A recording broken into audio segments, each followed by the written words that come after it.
It's PGA Championship Week, and PropSwap is bursting with bets on all your favorite golfers. Prop swappers across the country just cashed in huge on the Masters, and now is another opportunity to get in on the action, as golf is the perfect sport to profit with PropSwap. Buy a golfer today and then sell it for a profit over the weekend, and you can rest easy all through Sunday knowing you're already a winner. So buy a bet today and flip it tomorrow and start making money all from the comfort of your living room chair. Only on PropSwap, America's #1 site to buy and sell sports bets. A Town Square media station serving all of South Jersey. This is 97.3 ESPN, home of the Philadelphia 76ers. Simmons pokes it away, steals it, sidesteps him and jams a two-hand throwdown. WENJ HD Millville, Atlantic City.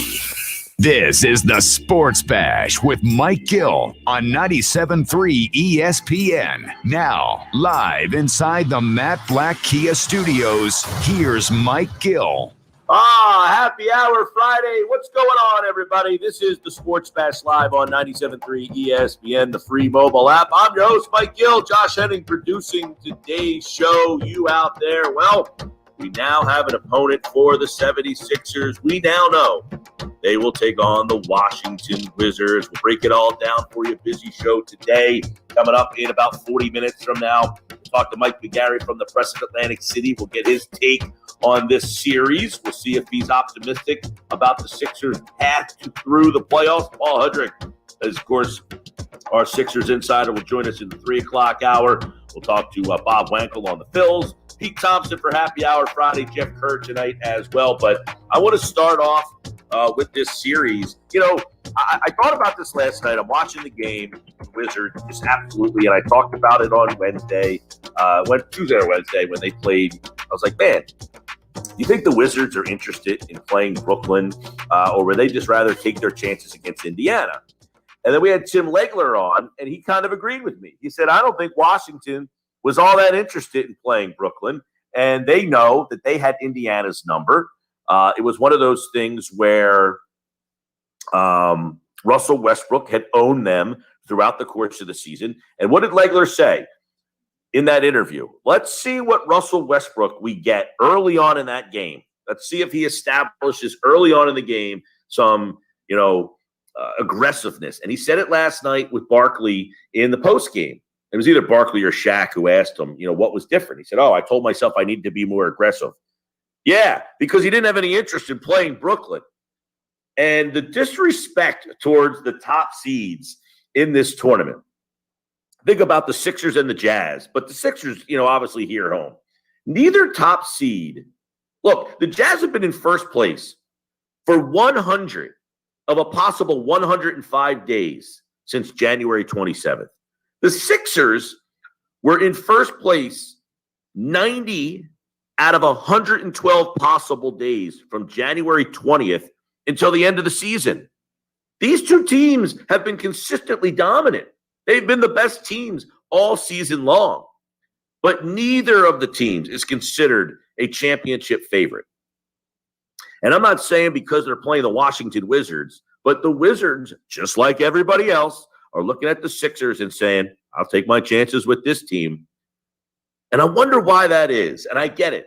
Brooklyn's got the stars. But, man, according to Caesars Sportsbook, all right, the Sixers have the 5th best odds to win the championship. They're the #1 seed. And there's 4 teams that Vegas deems has a better chance. You can get the Sixers right now at plus 750 to win a title. And since the current playoff format began in 1984, it's 1 versus 8, 2 versus 7, there has never been a playoff season, I should say, where both #1 seeds had title odds as long as Philly and Utah do. In the last 15 years, there have only been 4 top seeds with plus 700 odds or longer to make the finals. All right, we're going to you had the Celtics team from a couple of years ago that had Al Horford, that group. You had the Raptors team that had DeRozan and Lowry. You had that Hawks team that Al Horford was on as well, that nobody believed in. That team was 2014. We're going 2014, 2000. You're going like 7 years back now when that team. You have the Sixers and the Jazz. There's only three teams, Celtics, Raptors, Hawks, that have longer odds than the Sixers do as the number one seed. But these two teams, I think, especially, forget Utah for a second. This is a team that both Utah and Philadelphia, you doubt Utah, they don't really have that superstar. Donovan Mitchell missed a lot of time. I wouldn't say that he could be the best player on the team that wins a championship. He scores 27 points a game, 26.4. So they play really good defense. Rudy Gobert, and by the way, Gobert, Ben Simmons, and Draymond Green were the three finalists for Defensive Player of the Year. Joel Embiid, Steph Curry, and obviously Jokic. They're the three for MVP. But the Sixers, look, if you're looking at the Sixers and saying, I don't believe in them, 13th in offensive efficiency entering the playoffs. Typically tough to win a title without that elite slashing score, get the big bucket late in the game, generate your own offense. But the Sixers that we talked about, they kind of have a three-prong offensive effect that a lot of teams don't have. A lot of teams are very one-dimensional offensively. They have a slasher who scores, or two-prong. They shoot the three.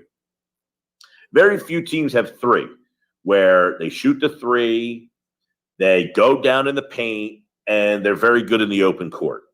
In the last 25 years, though, only the 2004 Pistons won a championship with an offensive efficiency as low as the Sixers have. So that's one reason that I think teams look at it and say, where are they getting that big basket? And quite frankly, we've been asking that same question almost all season long. It's like, okay, the Sixers are good. We recognize that. But come playoff time, what are they going to do? I think it's a fair question, and we all need to find out. No doubt about it. But when the Sixers' regular starting lineup, Ben Simmons, Seth Curry, Danny Green, Tobias Harris, and Joel Embiid are on the floor, they are 27-5. And that's the best record of any starting five this season that has started 10 games together or more. They have a plus 215 point differential together. It's 90 points higher than any other five-man lineup this season. In other words, they have the best starting five in basketball. Now, they've played not a lot of basketball together. Keep this in mind. Curry and Green have not been here. They just got here this year. Curry missed time with COVID. Simmons missed time. Joel Embiid missed time. So as good as they've been together, they could be better. And I think the Sixers Wizards is very interesting. We'll talk to Paul Hudrick about this a little bit later, but who defends Joel Embiid? They got no answer. None. We talked about it yesterday with the Pacers. They have no answer, but when you really look at it, how is Washington, how is Washington? They've got Len, Gafford, and Lopez, those three guys. Embiid scored 90 points in 92 minutes against them this year. 90 points in 92 minutes. He absolutely dominated this team. So as we talked about yesterday, the Pacers poorly in the paint. You saw it last night. My God, they were just giving up layup after layup after layup. But not to mention, Washington shot the lights out last night. And if they shoot the lights out like that against Philly, they're going to steal a game. They will. If they shoot like they did last night, they'll steal a game. Maybe even two. You shoot like that, for God's sakes. But they cannot defend the paint at all. So, their recipe, if I'm Washington, and Barkley said something last night on Inside the NBA after the game last night, that, you double Embiid and you make Simmons shoot jumpers. That sounds good. It sounds like you can do that. But Ben is not going to sit there and settle for jumpers. He's just not. So if you double Embiid and he gets the ball off to Ben Simmons, Simmons is going to come down the lane like a freight train.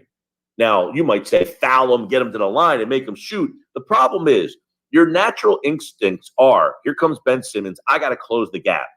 I got to close that lane. I can't just let him get to the basket. And when you bring that second guy over to him, that's when he finds the open threes. But look, we're about to find out whether or not that's going to be the case or not, whether or not they can actually do this or not.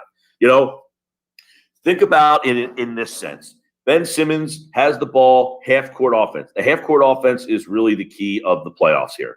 And you get into a situation where who are they defending Ben Simmons with? Who's on the ball defending Ben Simmons? Is it Russell Westbrook? Russell Westbrook's 6'3", trying to defend Ben Simmons. And we talk about this a lot. All right, you've got Danny Green deep in the corner. You've got Seth Curry playing up on a wing.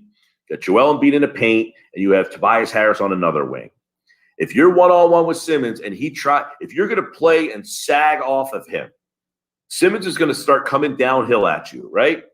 Then the question is, do you try to defend him one-on-one with a smaller guard, or do you send a second player his way? When you send that second player his way, or you sag off of him, in other words, if Westbrook's defending him, does he just sag off at the foul line and say, go ahead and shoot it? Well, that's what they want him to do. But Simmons will bounce to the foul line, usually turns his back, and then that's when the chess match begins. Who blinks first? Do you send another guy at him, or does he dump it down into the post to Joel Embiid, who typically then gets a one-on-one, or does he kick it out for a three? Because the wing defender sags to Ben because he doesn't want Ben getting that lane. I think it's going to be very interesting to see what Washington does.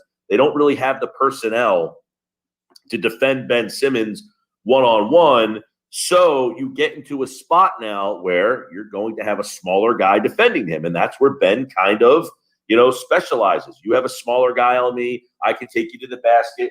I use that little hook shot. We have seen Ben kind of start to add a little fadeaway a little bit into his repertoire. Not a whole heck of a lot, but it has been there. So these are some of the things in the early one. By the way, Bradley Beal had 60 points in a game against the Sixers, a game that the Sixers won. So who defends Bradley Beal? That's another question on the other end of the court. So in the games against Washington this year, 90 points in 92 minutes for Joel Embiid. He shot 58% from the floor. He was 96% from the foul line. I just don't know how Washington overcomes that. I really don't. I don't know how Washington overcomes the fact that Joel Embiid is on the Sixers. Look, we go back to Joel Embiid is a top 3 finalist for MVP. This is why you did what you did. You have a top 3 finalist MVP, and you have a guy that the other team enters a playoff and you simply can't defend him. Look, these playoffs are beginning as the number 1 seed, the anti-processors out there. This is it right here. This is why you did. This is why you lost 19 games. This is why you won 19 games. This is why you won 18 games. This is why you won 10 games. This is why you went through that thing. Because you got Joel Embiid, he's an MVP candidate, and now you're in a series. We're in Washington right now. They're saying, how the hell do we defend this guy? How the hell do we defend this guy? I think Philly gets out in transition against this Washington team. They're terrible defensively, right? They don't defend a lick. They don't have any answer for Joel Embiid. Now, Washington plays at a very high pace, so they're going to want to try to play in transition too. Danny Green said earlier this week that they wanted to get better at transition defense. They're going to have their hands full in this one. I think you got to keep the ball out of Beal and Westbrook's hands, make other guys beat you. Easier said than done, although Beal had 31, he had 60, and he had 19 in the 3 games they played. So those guys, if they do what they do in those games, 31-21, 31 for Beal, 21 for Westbrook, 60 for Beal, 20 for Westbrook, 19 for Beal, 25 for Westbrook.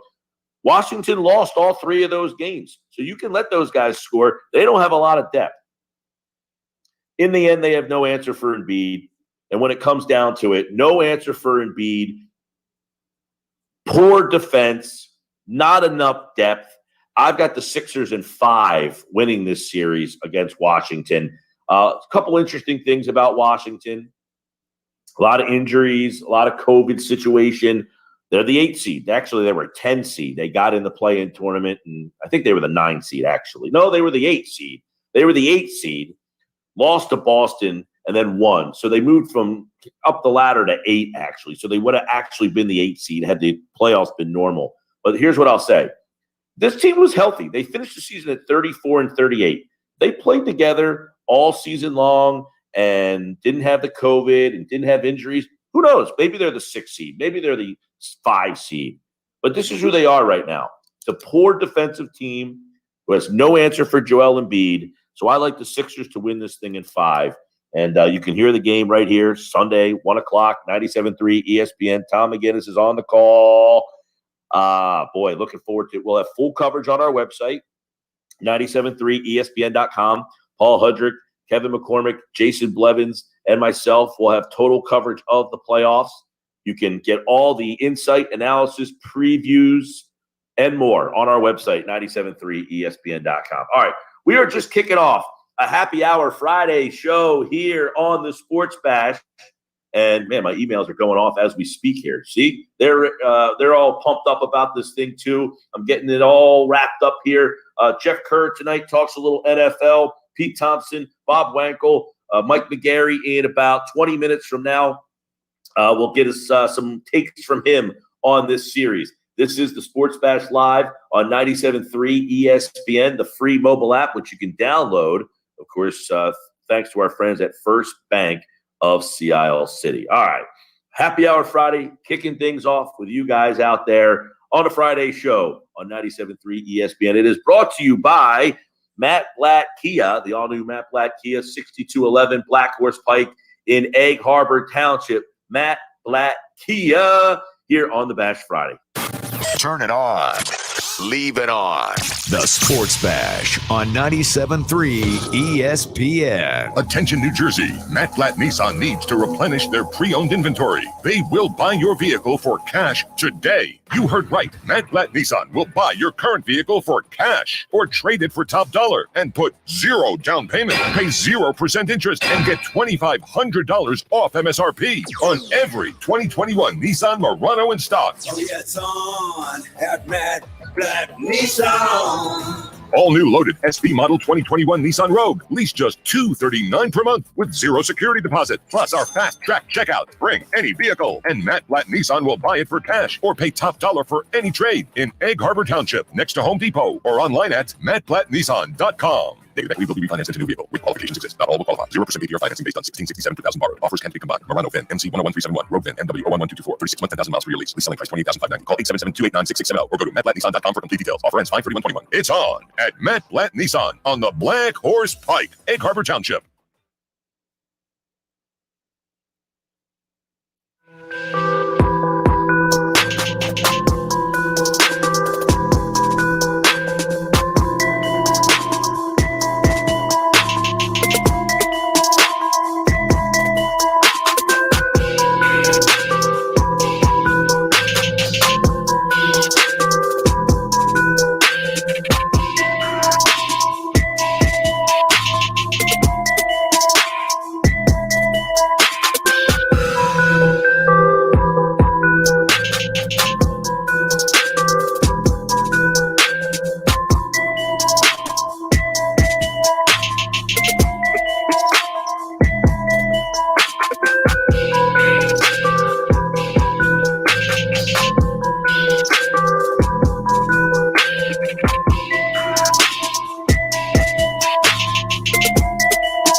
And the New Jersey Lottery makes winning feel epic. I will pick up to 10 numbers. Then the game will draw 20 numbers. Who's with me, Jersey? I want to match more so I could win more.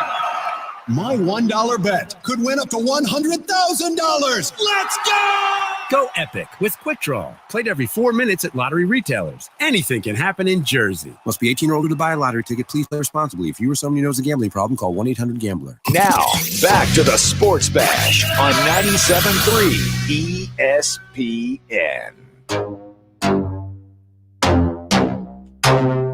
Josh Hennig back here in the Matt Black Kia Studios here on 97.3 ESPN FM. Hanging out with you, of course, this hour of the Sports Bash being brought to you by JCPenney. Hurry, the lowest prices of the season are back at JCPenney. And there's no coupon needed. Shop now through Sunday only at JCPenney. Mike Gill and I are double teaming Happy Hour Friday here on the Sports Bash here on 97.3 ESPN. Of course, we are talking a lot about the Sixers. Their opponent is set this Sunday, 1 p.m. Hear all the action right here on 97.3 ESPN. Mike Gill will be talking with Mike McGarry from the Press of Atlantic City coming up just about roughly 15 minutes from now about his thoughts on the Sixers as well as the Phillies and more. But, I thought Mike brought up an interesting point to set kind of like the tone for this conversation.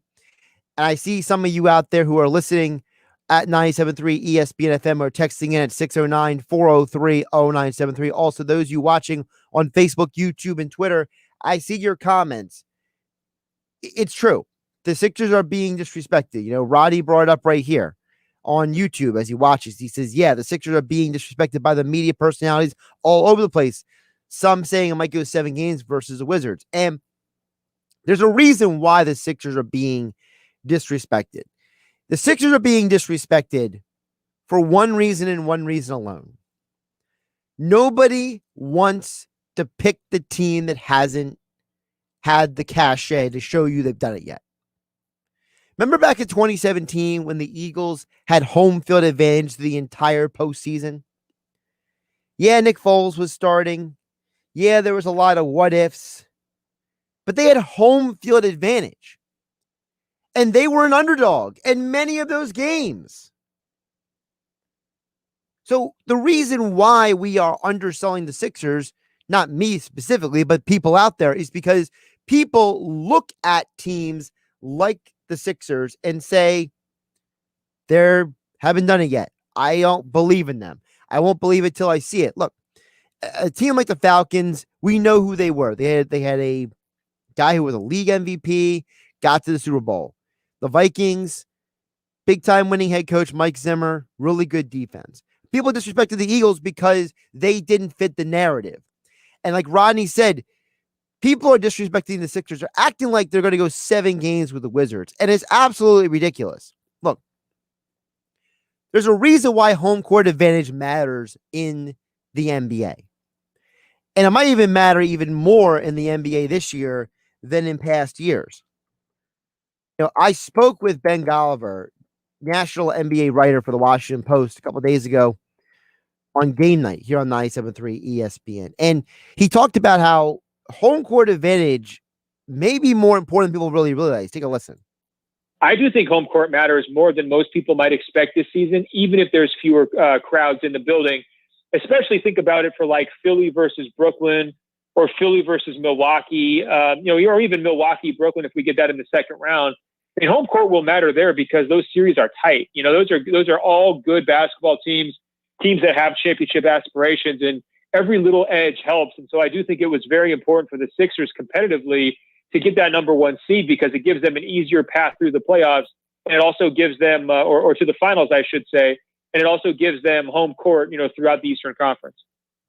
Couple of things to keep in mind for the Sixers before we get to more of your thoughts. Of course, the text board is open, 609-403-0973. Josh Hennig, double team, Happy Hour Friday here on the Sports Bash with Mike Gill on 97.3 ESPN. Mike Gill, Mike McGarry will come at you coming up in about 12 minutes from now. Also, we are live on Facebook, YouTube, and Twitter. You can comment and watch the show as well. Let me give you a couple numbers here to chew on. First of all, don't forget, there will be over 10,000 people in attendance for the Sixers playoff games for the first couple rounds. And there's potentially more for the Eastern Conference and NBA Finals if they make it that far. So you have a lot of teams who have never played in front of fans this year, or at least a lot of fans this year. That's going to be a whole new dynamic for them. And I feel pretty comfortable saying that Philly fans are louder and more in your face than other types of fans are. Second thing I want you to know. Before the NBA bubble, the 2018 and 2019 NBA playoffs, the number 1 and 2 seeds in each conference had a 72.7 winning percentage at home. That's a 56 and 21 record. So you have NBA history on the side of the 76ers coming into the playoffs. But it's not just NBA history. How about the Sixers' own history?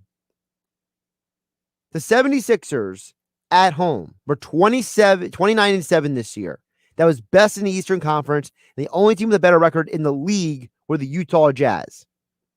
Over the last 3 seasons, the Sixers have an 80% winning percentage on their home court at the Wells Fargo Center. 80%. Plus, they have a 63% winning percentage at home in the postseason during the 2018 and 2019 playoffs. So when they're on Wells Fargo's court, this is a winning team.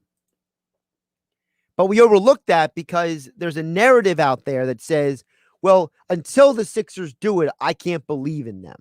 Or Russell Westbrook's a league MVP. Or, well, the Nets got all these superstars. We forget that you have to stop projecting things based on video game concepts. Anyone listening to me here on 97.3 ESPN has heard me talk about this. The video game concept is I'm going to run a video game simulation and it's going to tell me what's going to happen. It's the most ridiculous thing in the world. You can't factor in the intangibles and the variables into a video game. You just can't. So at the end of the day, the Sixers are being disrespected. The numbers tell you they should be more respected. So I think that when you are talking about the Sixers, it doesn't matter if it was the Wizards or the Pacers, the Knicks or the Hawks in the next round. If you think that those teams have a legitimate chance to be in the Sixers, I don't think you and I are watching the same brand of basketball out there. Couple more of your thoughts here. 609-403-0973 is the text. Protector says, it's Philly. What do you expect? Sixers will most likely lose in the first round. Another disappointment. But why? Why would the Sixers likely lose in the first round, Texter? See, Texter, you didn't leave your name. You just put on there what you had to say and you left. Why will the Sixers likely lose in the first round? I would love someone to tell me. I'll get to your guys' thoughts and comments throughout the show today. Text board is open, 609-403-0973. Listen, I think that people look at the wrong things when it comes to measuring these teams. Like Jeff from Tulsa is chiming in. Now, I'm going to figure that Jeff from Tulsa might have been an OKC Thunder fan, so he might be a little biased toward Russ, but he says, when people talk about Russ and Bradley Beal, they were trying to figure out their chemistry. They didn't start winning and connecting until after the All-Star break. And then Jeff goes on to say that they won't sweep them. They'll win at least one game. Well, of course they'll win at least one game. Very rarely do teams sweep series. Unless you're like the Miami Heat playing like some mediocre team or that Toronto Raptors team that completely choked. Here's the thing, Jeff. You can't take the Wizards seriously when they get kicked in the face by Jason Tatum. Not by Kemba and Tatum, not Brown, Kemba, Walker, Tatum, not 4, 5, 6 guys. It's one dude, and you didn't play defense. You know what? When I hit last night, I won money because I took the over on the Wizards Pacers game. I can't take a team seriously that can't play defense in the postseason when defense matters. Joe Show says on YouTube, Sixers will win in 6. I would say 5, 6, whatever. But the whole point is, it doesn't matter if they win in 5 or 6. They're still winning. Doesn't matter if you win by an inch or a mile. Winning is winning, folks. We're trying to nitpick here.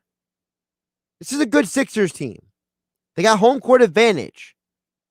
And people are selling them short nationally. They're going to get a whole lot of rude awakening when this team makes a nice deep run. Wizards can't play defense, man. Sixers are going to have at least 2 games where they just destroy the Wizards. And Russ and Beal will have nice numbers, but the rest of the team is going to choke. All right, Josh Hennick here on 97.3 ESPN. Coming up next, Mike Gill, Mike McGarry coming at you with their thoughts on the Sixers, the Phillies, PGA Championship, and more right here on a Happy Hour Friday edition. Josh Hennick teaming up with Mike Gill.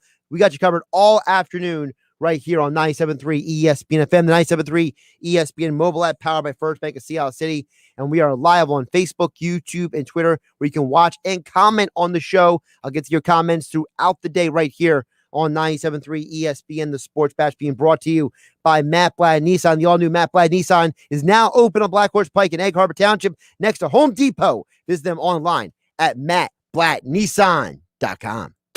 Turn it on. Leave it on. The Sports Bash on 97.3 ESPN. On some models excludes score bet with GM financing. Excludes prior sale. See dealer for details. Many car dealers all around the area are having trouble getting inventory, so they're jacking up prices big time. But at Bennett Chevy, we haven't changed a thing. Why would we? You said you love our GM supplier employee pricing. You pay what our supplier employees pay, not a penny more. Bennett also gives you all the rebates, which can add up to a whopping 25% off MSRP. Plus, Bennett's got available 0% financing that'll save you thousands more. Looking for used? Good news. Bennett's still paying a minimum $7,000 for any trade you bring us, regardless of condition or miles. Any old Heath is worth a minimum $7,000 towards any pre-owned in stock. And our non-commissioned sales staff is paid on your satisfaction, not how much you spend, so there's no pressure ever. And Bennett Chevy is now an authorized lease return center for all brands. So now more than ever, there's just no beating Bennett. Find new roads at Bennett Chevrolet, Egg Harbor Township, and BennettChevy.com.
Mega Millions is giving you 515 million reasons to take a chance. That's a whole lot of millions. In Jersey, one mega chance could be all it takes. So take a chance on Mega Millions, because anything can happen in Jersey. Now, back to the Sports Bash on 97.3 ESPN. All right, everybody, welcome back on a Sports Bash Happy Hour Friday. And, of course, Mike McGarry's back. Mike, I'm getting some great feedback on our conversations, and I enjoy talking to you regularly now, and we're going to mix it up here. We got so much going on. Let me ask you this. Are you a PGA, are you a golf guy? You know, interesting. I am a little bit of a golf day. Earlier this morning, I had on my ESPN Plus on, following one of the featured groups around. I might have had a vested interest in Tony Finau this weekend, if you know what I mean. So I was a little disappointed with his second round outing, but I will be, you're right, it's a busy weekend, but I will have one eye peeled to the PGA this weekend. All right, yeah, because I don't see you tweet about golf all that much, so I wasn't sure where you kind of sat in the, are you a week, every week golf, or just a majors guy? In and out during the course of the year. I think, early on this year, when through the Florida swing and the California swing leading up to the Masters, I was big into it. Then I fell out for a couple of weeks. Now jumping back in for the PGA, big U.S. Open guy. Enjoy my early morning British Open. Roll over at 5 o'clock in the morning, throw on the TV and watch a little British Open. So, yeah, I do enjoy my occasional golf on TV, basically. Well, I didn't know that. See, I learned something new with this segment. All right, Mike McGarry from the Press of Atlantic City. Check out his must-win column, which is a good one this week. Very locally oriented. I'll let him bring that up here in just a second. But I want to get your thoughts on this Sixers-Wizards.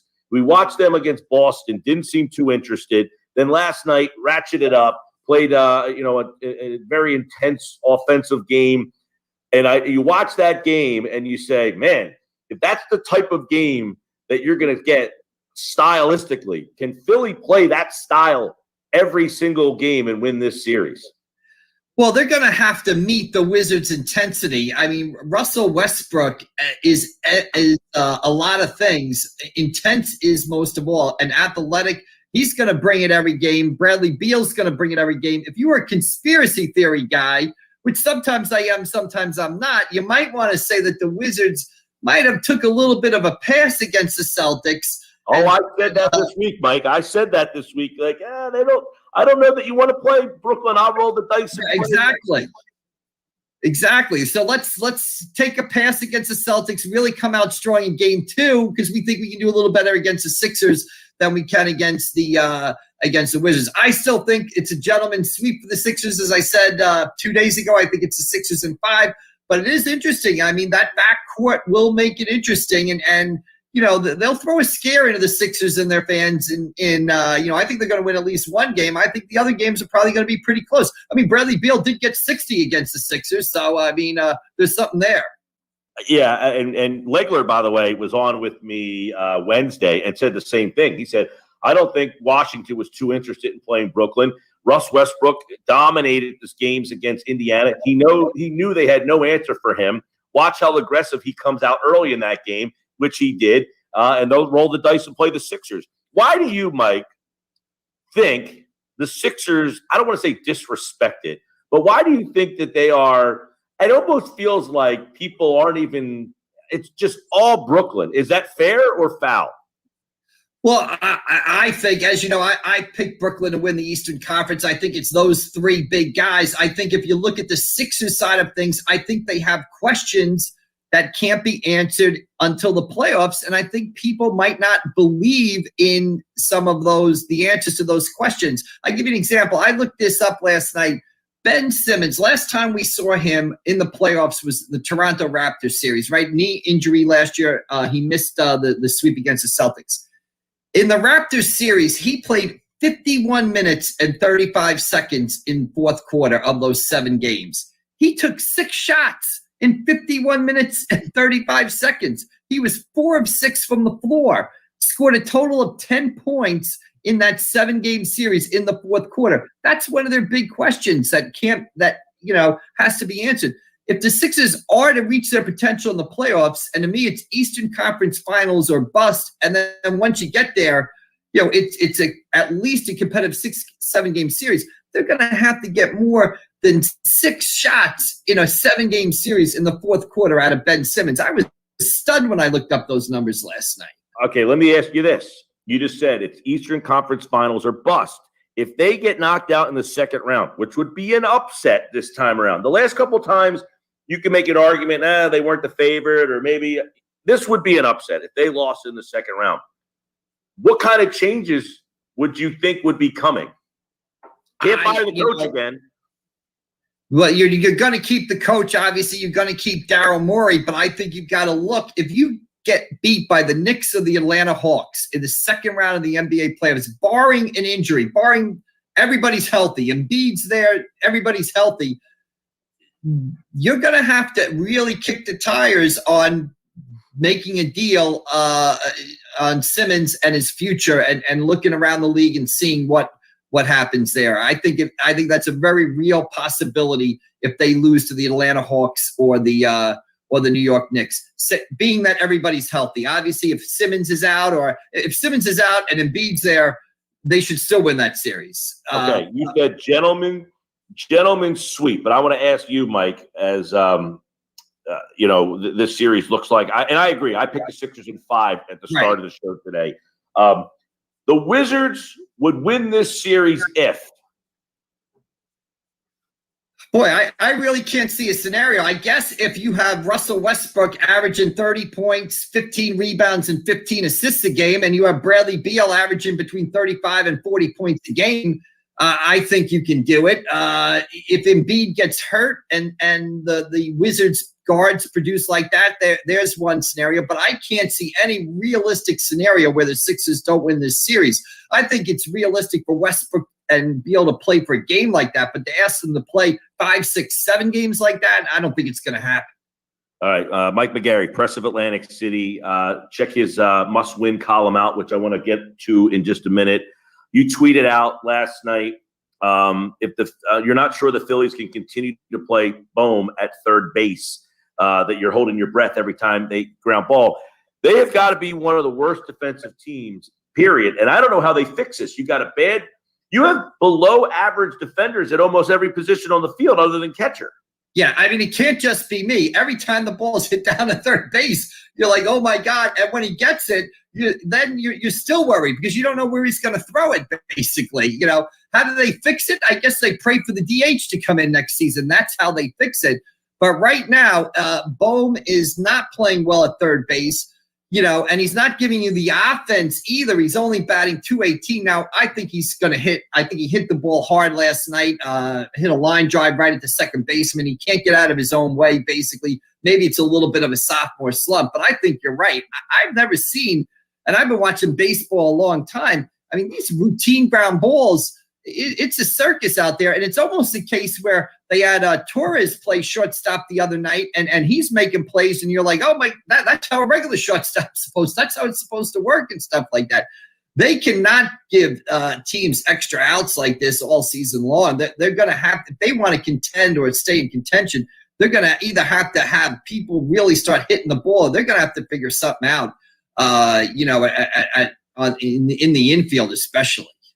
Yeah, I mean, and Mike, you wrote about it over at the Press of Atlantic City about, they scratch Velasquez and you wonder if it's time for Howard, but they've been getting good starting pitching. And in today's game, if you're getting good starting pitching, you shouldn't be a 500 team. I mean, the defense and the strikeouts are just – I want to get into this conversation with you because I know you're a baseball guy, a little, old school sometimes in some ways, but the strikeouts, this team strikes out 27.5% of the time. That's an embarrassment. Yeah, and it's not just them. You said good pitching. It seems like everybody in the league is good pitching. I saw somebody tweeted out the other day, who hasn't thrown a no-hitter so far this season, basically. So, I think we've reached the sort of evolution of the velocity, the pitching dominance, the launch angle swing has really reached its kind of apex this season. And now you're going to have to start to see teams, change their approach, get back to maybe the St. Louis Cardinals of the 1980s, doubles, in the gap, contact, put the ball in play.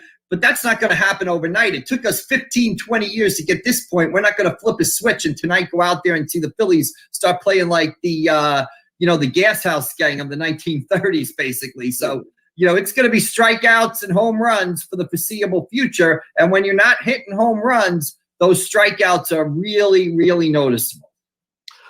Yeah, and you just mentioned it. It's been like a 10-year swing to get to, they talk about these pitchers in a lab, and they put these spin rates on the ball. Right, and the hitters essentially said, all right, you beat us. You've got us.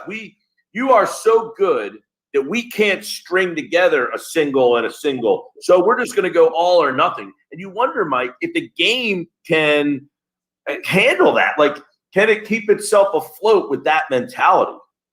Well, I'm a believer in that it'll adjust. We've gone through eras like this before. I think the hitters will adjust. I think one of the things you see Joe Girardi talk about is guys with speed, like Roman Quinn when he's healthy, putting the ball on the ground, putting the ball in play, using your speed to get on base rather than trying to hit a 3-run home run on every pitch. You see them setting Scott Kingery, trying to fix his swing, basically, trying to get the launch angle or the uppercut out of his swing, basically. So I think it will adjust. But again, you're absolutely correct. It took us 10 to 15 years to get to this point. We're not flipping a switch tonight and seeing it go back the other way. One thing that always cracks me up about baseball, though, is it seems like the baseball media and some baseball fans are never happy. We had the steroid era where utility second basemen are hitting 40 home runs. Now everybody was unhappy with that. Now everybody's striking out. Everybody's unhappy with that. It seems baseball is the one sport where nobody's ever happy. I don't know what it is. When I go to the ballpark, I see lots of smiles. People are happy.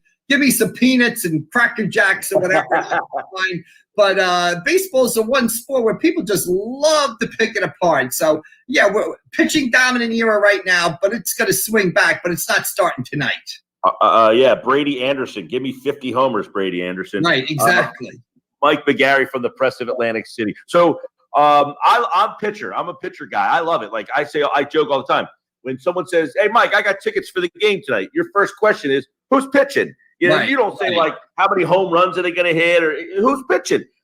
Baseball should almost prop pitching up on a pedestal, make those guys the stars. So are you yawning at all these no-hitters or, you just said, another no-hitter, but is that fun? Is that good? I think it's good. I think it's entertaining. And I don't think we're going to have, what do we have, 7 so far? What are we on pace? I don't think we're going to have 30 no-hitters this year. 7 in the first 2 months. You got 3 more. I don't think we're going to have 21 no-hitters. I just think it's a situation. But I'm with you. Like when we were kids and you went to the ballpark, if a guy struck out 10, 12, 11, 13 guys, it was a big deal. The best pitchers in the game, the Tom Seavers, the Bob Gibsons, they were strikeout guys. Those who were the people wanted to see, basically. So now maybe it's too commonplace. I don't know. But the strikeouts don't really bother me, basically. To me, and again, maybe it's just the way I watch baseball when I'm not covering it or something. But when I watch it, it's often on in the background. I might switch around. I might zoom in for an at-bat. I might say this game's close. Let me get into the 8th and 9th inning here. Very rarely in a regular season when I'm not covering a game am I sitting down to watch pitch by pitch for a regular season game from the 1st to 9th inning. I just view baseball as kind of the soundtrack of the summer. And to me, that's still the best thing about the sport, basically. All right. Mike McGarry, his must-win column. It's an interesting one this week. It's very localized with a couple of high school coaches, one from the area, one from up north. Tell everybody about it. Yeah, you got Paul Rodeo of St. Augustine, who's won 968 games, and Bob Hurley, the former coach of St. Anthony, member of the Basketball Hall of Fame. He's won 1,185 games. They're coming together to do a camp out at St. Augustine over the summer. That's nearly 2,000 wins. They've both been around forever. And I guess the point I tried to make in the column is that these guys are kind of the last of their kind, basically. You're not going to see high school basketball coaches. Rodeo just, 40 years at St. Augustine. Hurley was 45 years at St. Anthony. For a variety of reasons, you're not going to see guys like this again. So if you got a chance to sort of like I said, I just love to go there and hang out and have lunch with them and hear them talk and swap stories. If you got a chance to learn from them, you've got to do it. One thing that amazes me, Mike, they have more than 2,000 wins. Well, you and I could start coaching this season, right? And we could coach the next 30 years, and we could win 20 games a season, right? That would give us 1,200 wins. In 30 years from now, we'd still be 900 and something wins short of these two guys. So, if you got a chance to be anywhere when these guys are together, I think you got to take advantage of it. I know it's a great piece. I encourage our listeners to go check it out. He just brought it up a great point there about how unique this is. But really, Mike, to our listeners out there, how unique high school basketball is in this particular area. How many the characters and stories. I mean, you could write a different column on different characters at almost every program in this area.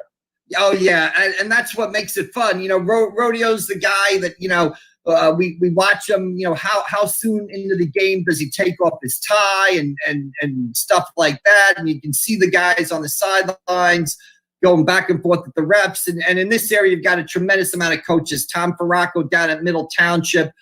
Gene Allen, obviously, Atlantic City. We joke that Gene's sometimes on the court so much he's like a sixth guy. He might be setting a screen and roll there. Paul Baruffi, the Ocean City girls coach. John Bruno, the Ocean City boys coach. Scott Betson over at Mainland. I know I'm going to forget somebody, that I probably should be mentioning here, but this is just a wealth. This is an area where basketball really is a big sport, especially down in that Wildwood area. Frank Vogel, coach of the Lakers, Wildwood Crest native, Wildwood high school graduate. So basketball is important here. And this, I try to point out in this column, we're not seeing guys like Rodeo and Hurley again for a long, long time. So, if you got a chance to learn from them and be around them, you got to jump on it. Yeah, and don't forget Tom Farraco down at Middle, who I mentioned him, right? Yeah, just a great story. Came back. It's a great community. It's a great piece. Mike McGarry from the Press of Atlantic City. All right, so he'll be watching the golf this weekend. We got the Sixers on Sunday. You've got Sixers at 1. You got the Lakers game at 3. You got the final round of the golf. You got all these playoff games. You got Phillies Red Sox this weekend. Well, let me I'll give you my Sunday. Sunday I'll be I'll be at Wells Fargo for the 1:00 tip, game 1 of that series, and after that I'll be heading up the 95 to Trenton to their AA stadium. Chase Petty of Mainland Regional pitching against Don Bosco, one of the top teams in the state, at 6:00.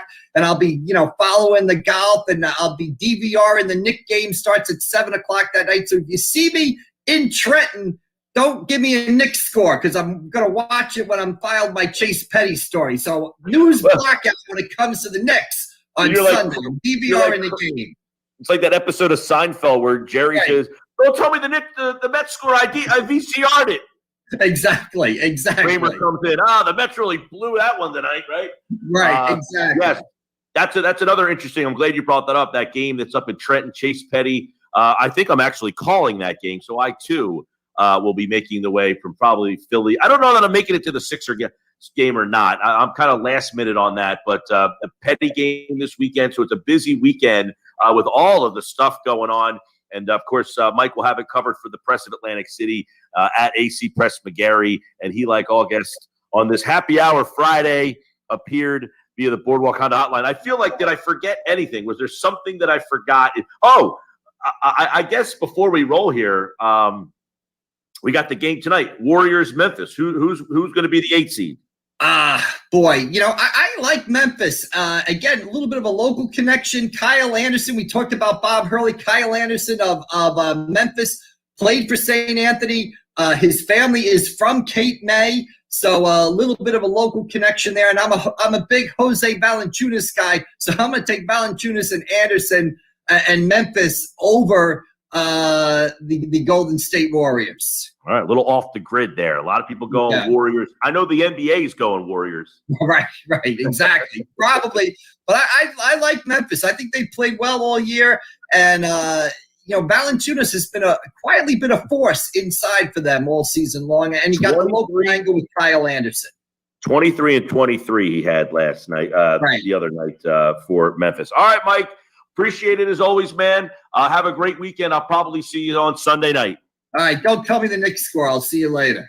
Yeah, I won't. I'll keep that to myself. All right, Mike McGarry, like all guests, appeared via the Boardwalk Honda Hotline on the Friday. Coming up in the next hour, Paul Hudrick's going to preview the Sixers and the Wizards with me right here on the Sports Bash Live on 97.3 ESPN. And don't forget, download the free mobile app powered by First Bank of Sea Isle. Hey, everybody, it's Billy Schwein from the locker room. The Sixers start their playoff run this weekend as they take on the Wizards Sunday. We will get you pumped up for the series. Saturday, we'll talk with former president of the 76ers, Pat Croce, who has teamed up with the American Cancer Society to beat this dreaded disease. Plus, walk down memory lane with Pat about his career. Sunday, we'll continue to hype the Sixers and talk Phillies baseball with former Phillies second baseman Mickey Morandini. All the action starts every Saturday and Sunday from 10 a.m. to noon on 97.3 ESPN. Hey, everybody, it's Mike Gill from my friends over at PropSwap.com. And, of course, the PGA Championship is underway. It should be a great weekend of golf, which means it's a great time for prop swappers, Luke. If the Masters was any indication of how busy we'll be this weekend, I think it should be a very popular time to be on the site. Tell everybody why golf is such a great event for prop swappers. How can our listeners right now, all right, I want to make some money off prop swap. There's golf on this weekend. Why is golf a perfect event?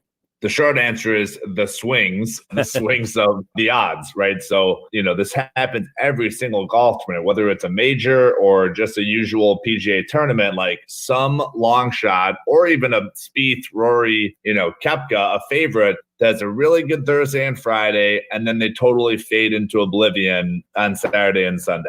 And unless you're using PropSwap, there isn't a way to capture that hot start, right? There isn't a way for you to sell your bet. You can obviously, some apps will have the cash out option, but of course with PropSwap, if Spieth is 5-1, the cash out option is going to be 9-1. Buy the ticket on PropSwap and then sell that bet on PropSwap. You're getting exact market value for Jordan Spieth. If his current odds are 5-1, your bet will sell at odds of 5-1, if not even higher. Because you got to remember, we have customers in California, in Ohio, in Massachusetts, 3 huge states where sports betting isn't legal yet. So you can post your bet for sale and get a premium, sell it for even higher than what it's worth, because these PropSwap customers, they just want to get their hands on a sports bet. It's PropSwap.com. It's the best odds in the world, and it's the best time to use it. The PGA Championship, the NBA playoffs, Major League Baseball, PropSwap them all. And go to PropSwap.com or download the PropSwap app today. Luke, thanks so much. Thanks, Mike. You asked for it. You got it. Fast Track Checkout at either Matt Blatt Kia location. Buy it your way. Complete your purchase online or have us deliver it. Purchase any new or pre-owned vehicle from Matt Blatt Kia in Egg Harbor Township or Toms River with 0 money down and 0% APR financing for 60 months on every 2021 Kia Soul, Sportage, or Forte. Plus, we need your trade, even if you owe thousands more than it's worth. So get out of that old car you hate with 0 down payment and 0% APR financing available for up to 60 months. Try Fast Track Checkout. Purchase completely online and have us deliver right to your home or office. Only at Matt Blatt Kia, where you can't make a mistake with our 4-day love it or leave it return policy. It's gotta be a Matt Blatt Kia. Offers with approved Tier 1 or 2 credit through Kia Motors Finance. Not all will qualify. 0% based on 1667 per 1,000 borrowed. Negative equity financed into new loan. Go to mattblattkianj.com for complete details. Expires 5/31/2021. Matt Blatt Kia, 6211 Black Horse Pike, Egg Harbor Township, and now on Route 37 in Toms River.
With Mike Gill. Well, something to think about, for sure. WENJ HD Millville, Atlantic City. A town square media station serving all of South Jersey. This is 97.3 ESPN. This is the Sports Bash with Mike Gill on 97.3 ESPN. Now, live inside the Matt Black Kia Studios, here's Mike Gill. Josh Hennig hanging out with you live in the Matt Black Kia Studios on 97.3 ESPN. I promise you I'll be back here to get to your guys' thoughts and comments. Sixers, Wizards, this Sunday. Coverage begins at 1 p.m. on 97.3 ESPN. Don't forget, you also talk Eagles. An hour from now, Andrew Duchecko will join me for Football at 4, powered by the Inside the Birds podcast. We got a lot of people commenting on the Sixers, Wizards stuff. We'll get to all of your comments at 609-403-0973 is the text word. Also, all of you watching on Facebook, YouTube, and Twitter, we'll get to all of you guys as well. Josh Hennig, Mike Gill teaming up together for a happy hour Friday here on 97.3 ESPN. Of course, this hour of the Sports Bash being brought to you by your Delaware Valley Acura dealers.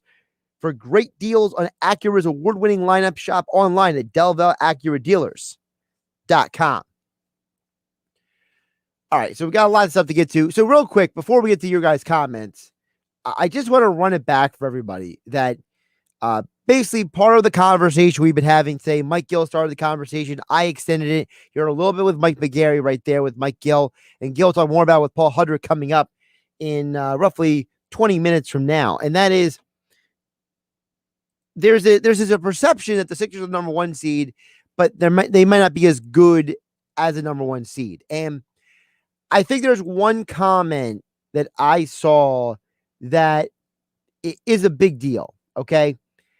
And that is, I think that it's this perception that has created a lot of this conversation. And that is this idea that people don't respect home court because of what has happened in the past. And even though I gave you guys a number that home teams win games 72% of the time, there's an attitude of, well, XYZ happened, so the Sixers can't do it.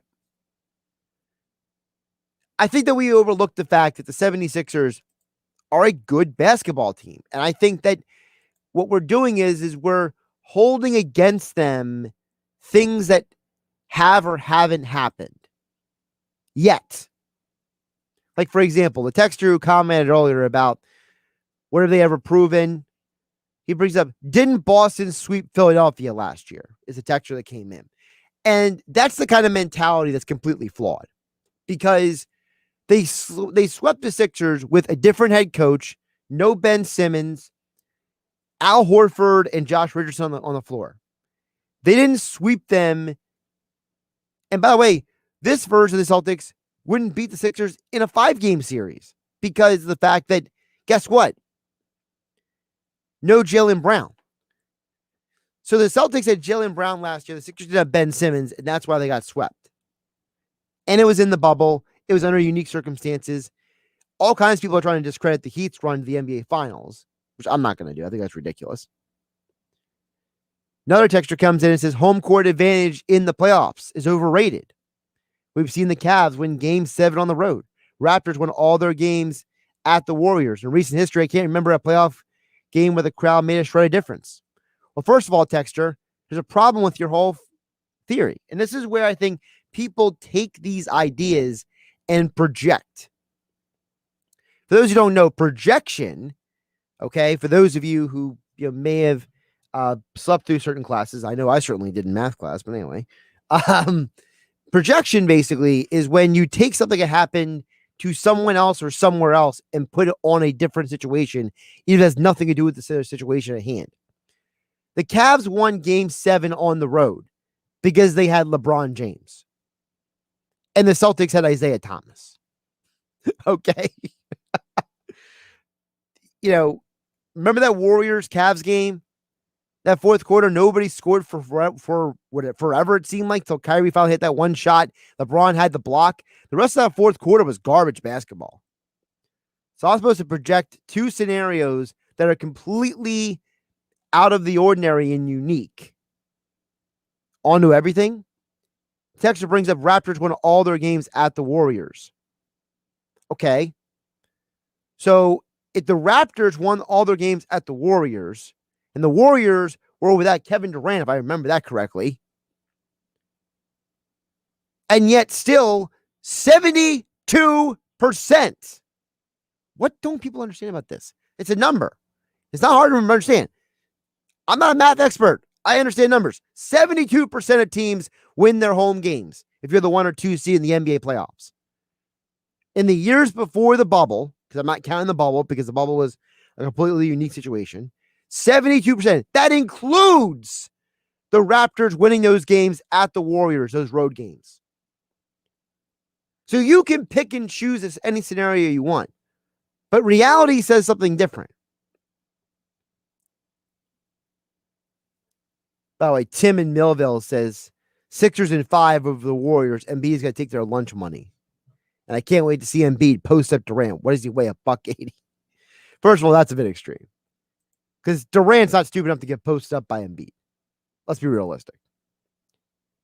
Durant's going to be the guy who tries to guard like Tobias Harris and Ben Simmons so he can save some energy for the other end of the court. They're gonna leave guys like DeAndre Jordan and Nick Claxton out there to survive against Embiid and hope for the best. That's what the Nets are going to do. I think that, again, we are taking scenarios and projecting on situation. I'm not guaranteeing the Sixers win it all or beat this or do. I'm just saying we act like the Sixers are worse than they are because last year's team had Al Horford and Josh Richardson. That obviously didn't work. Last year's team had Brett Brown. This year's team has Doc Rivers. There's a lot of differences from last year to this year. So I think that we're going to have a lot of fun watching these playoffs. I think everybody should get excited. I think everybody should be excited that this is going to be a fun year. We are live on Facebook, YouTube, and Twitter. Josh Hennig partnering up with Mike Gill for your Happy Hour Friday here on 97.3 ESPN FM here on the Sports Bash. Mike Gill talks with Paul Hudrick about the 76ers coming up in about 12 minutes from now. Harris chiming in on YouTube says, Josh, how come Doc Rivers was not one of the ones nominated for Coach of the Year? Also, who would you rather face in round 2, Knicks or Hawks? Doc wasn't nominated for Coach of the Year because there were just too many good candidates. Listen, to me, I have no problem with who got the finalists for the awards this year. I'm cool with it. I don't really think any of the I don't think there was really any snubs. Okay, let's put it that way. When I look for the Coach of the Year, I just have to accept the fact that there were a lot of good coaches. In fact, there was one guy left off of this list, not named Doc Rivers, that I think should have been on it because your nominees were Quinn Snyder of the Utah Jazz, Tom Thibodeau of the Knicks, and Monty Williams of the Suns. And to me, I would give it to Tibbs because I think he did the greatest coaching job in the league this year. And he took a team that had one all-star and a bunch of players who might not even be starters on other teams in the league. And he made them a 4 seed in the playoffs. I mean, that's incredible. So to me, Tibbs should get the award. But there's another guy who was not picked for this award, who I think, if I was being asked, should be in the conversation. How about Terry Stotts of Portland? Portland barely got out of the playing games. They had to fight their tail off. They had so many injuries this year. CJ McCollum was injured. You had Nurkic again injured. Dame Lillard even missed a couple games here and there. They had so many issues, so many injuries, and they still found a way to not be in the playing games and get right into the postseason. And they're a dangerous team. When they're healthy, they're super dangerous. So Doc didn't get nominated for Coach of the Year because there were just too many people out there. And Doc isn't a great coach. I'm very happy that Doc is here. I think most rational Sixer fans would say that Doc has done a very good job and he is a major improvement over Brett Brown. I think anybody in the right mind would say that. But I think that's why Doc Rivers wasn't nominated, because there were too many other good nominees out there. And honestly, if you're leaving a guy like Terry Stotts off the list, heck, you could even put Nate McMillan on the list. I mean, that guy took over in the middle of the season. The Hawks were dead in the water, and they found a way to the postseason. You ask about the Hawks and the Knicks. If I had to pick who I'd rather face, give me the Knicks. Give me the Knicks. Because number one, the Knicks don't have enough firepower offensively to last with the Sixers in a 7-game series. Number two, okay, the Knicks play good defense, but they had to play good defense because they can't score a lot. And let's be realistic. Who's stopping Embiid on the Knicks? By the way, every time the Knicks played the Sixers and Tobias Harris got angry. Tobias Harris, remember after that one game, he was up there saying, I'm the real all-star. He got mad versus the Knicks this year. I'm going to pull it up real quick. What are Tobias Harris's numbers versus the Knicks this year? Because I feel like it's got to be pretty good. Let's see here. Okay, well, that's not what I wanted. Don't you love when technology just doesn't work? Yeah, this ain't working for me. All right, I'm going to have to do the math manually, so please forgive me if I botch this. They played 3 games against the Knicks this year. Tobias Harris's stats in those games. And by the way, they won all 3 games against the Knicks. Tobias Harris had 17 points, 30 points, 20 points. In those 3 games, he shot about 50% from 3, according to Basketball Reference.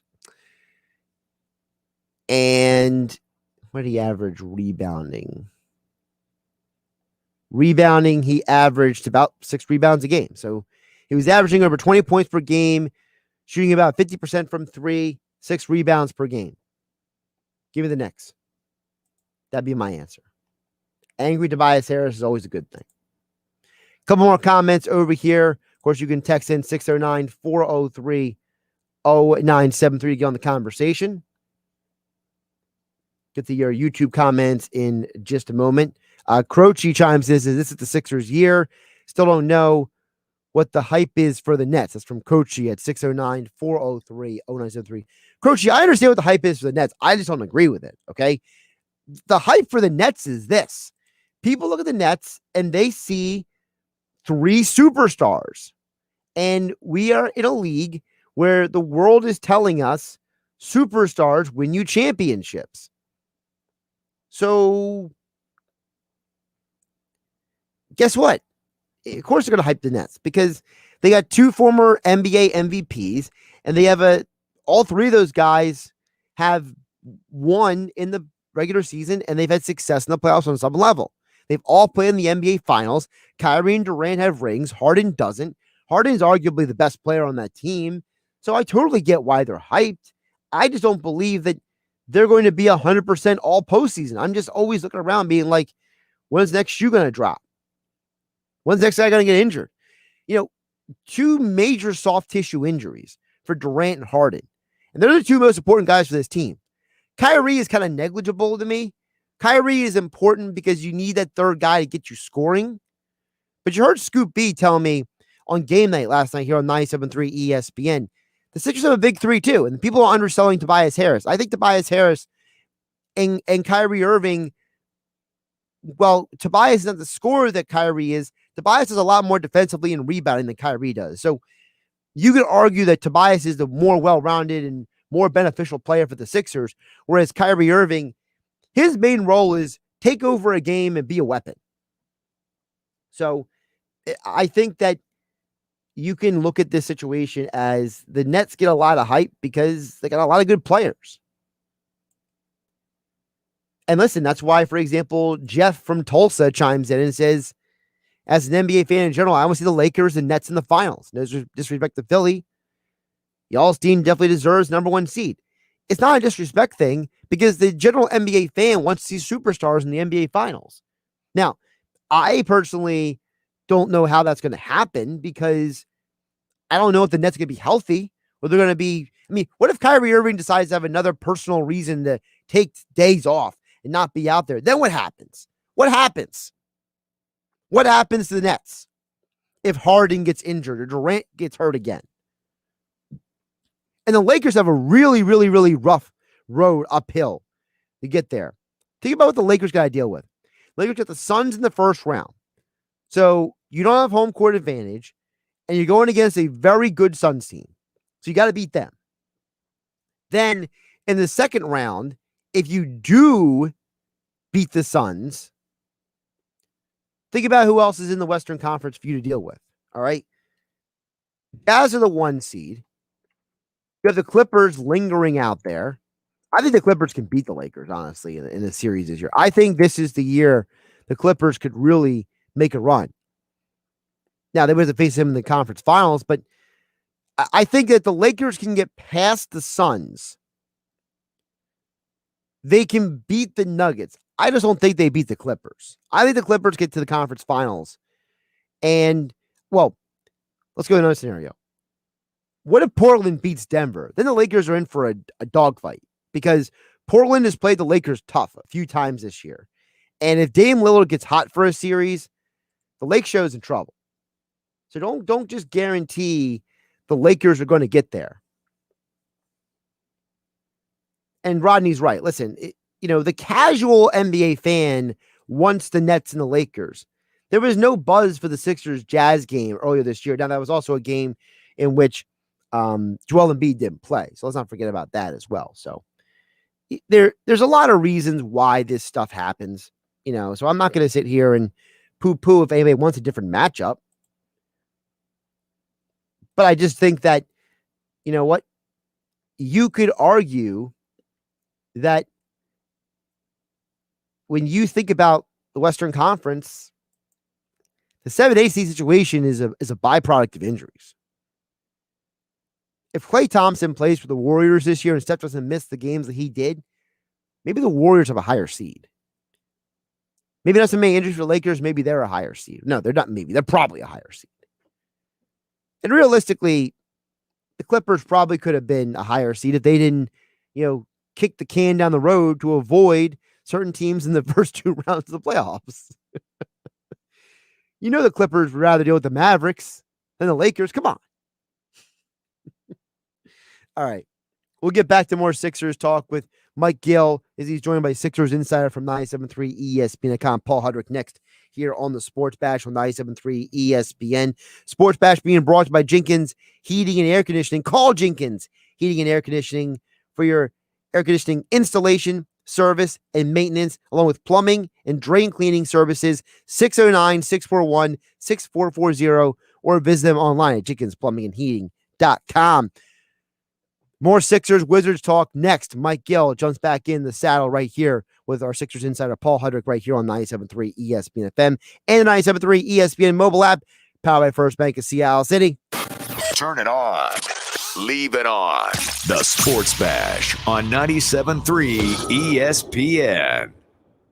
Attention New Jersey, Matt Blatt Nissan needs to replenish their pre-owned inventory. They will buy your vehicle for cash today. You heard right. Matt Blatt Nissan will buy your current vehicle for cash or trade it for top dollar and put 0 down payment, pay 0% interest and get $2,500 off MSRP on every 2021 Nissan Murano in stock. Oh, yeah, it's on at Matt Blatt Nissan. All new loaded SV model 2021 Nissan Rogue. Lease just $239 per month with 0 security deposit. Plus our fast track checkout. Bring any vehicle and Matt Blatt Nissan will buy it for cash or pay top dollar for any trade in Egg Harbor Township next to Home Depot or online at mattblattnissan.com. David Beckley will be refinanced into new vehicle with qualifications exist. Not all will qualify. 0% APR financing based on 1667 per thousand borrowed. Offers can be combined. Murano VIN MC 101371. Rogue VIN MW 011224. 36 month 10,000 miles for your lease. Lease selling price $28,590. Call 877-289-6670 or go to mattblattnissan.com for complete details. Offer ends 5/31/21. It's on at Matt Blatt Nissan on the Black Horse Pike, Egg Harbor Township.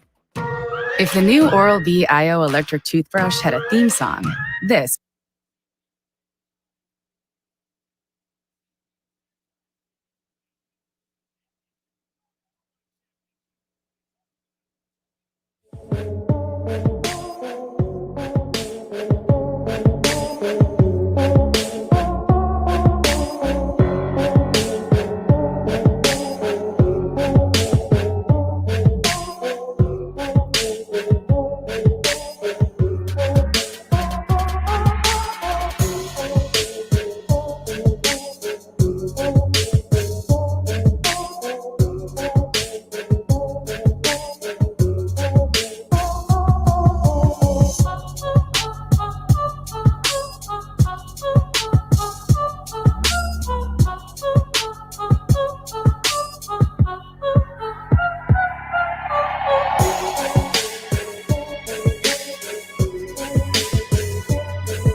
promotions, and DraftKings Sportsbook is giving you a chance to lower the over-under on a featured playoff game.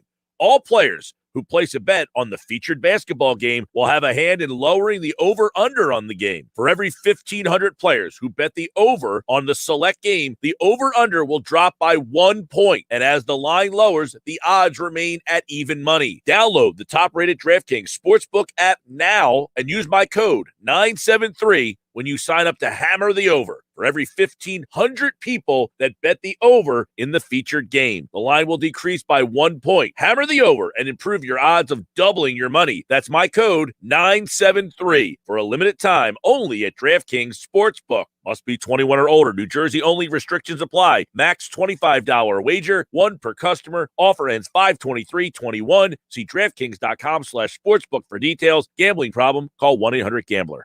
Now, back to the Sports Bash on 97.3 ESPN.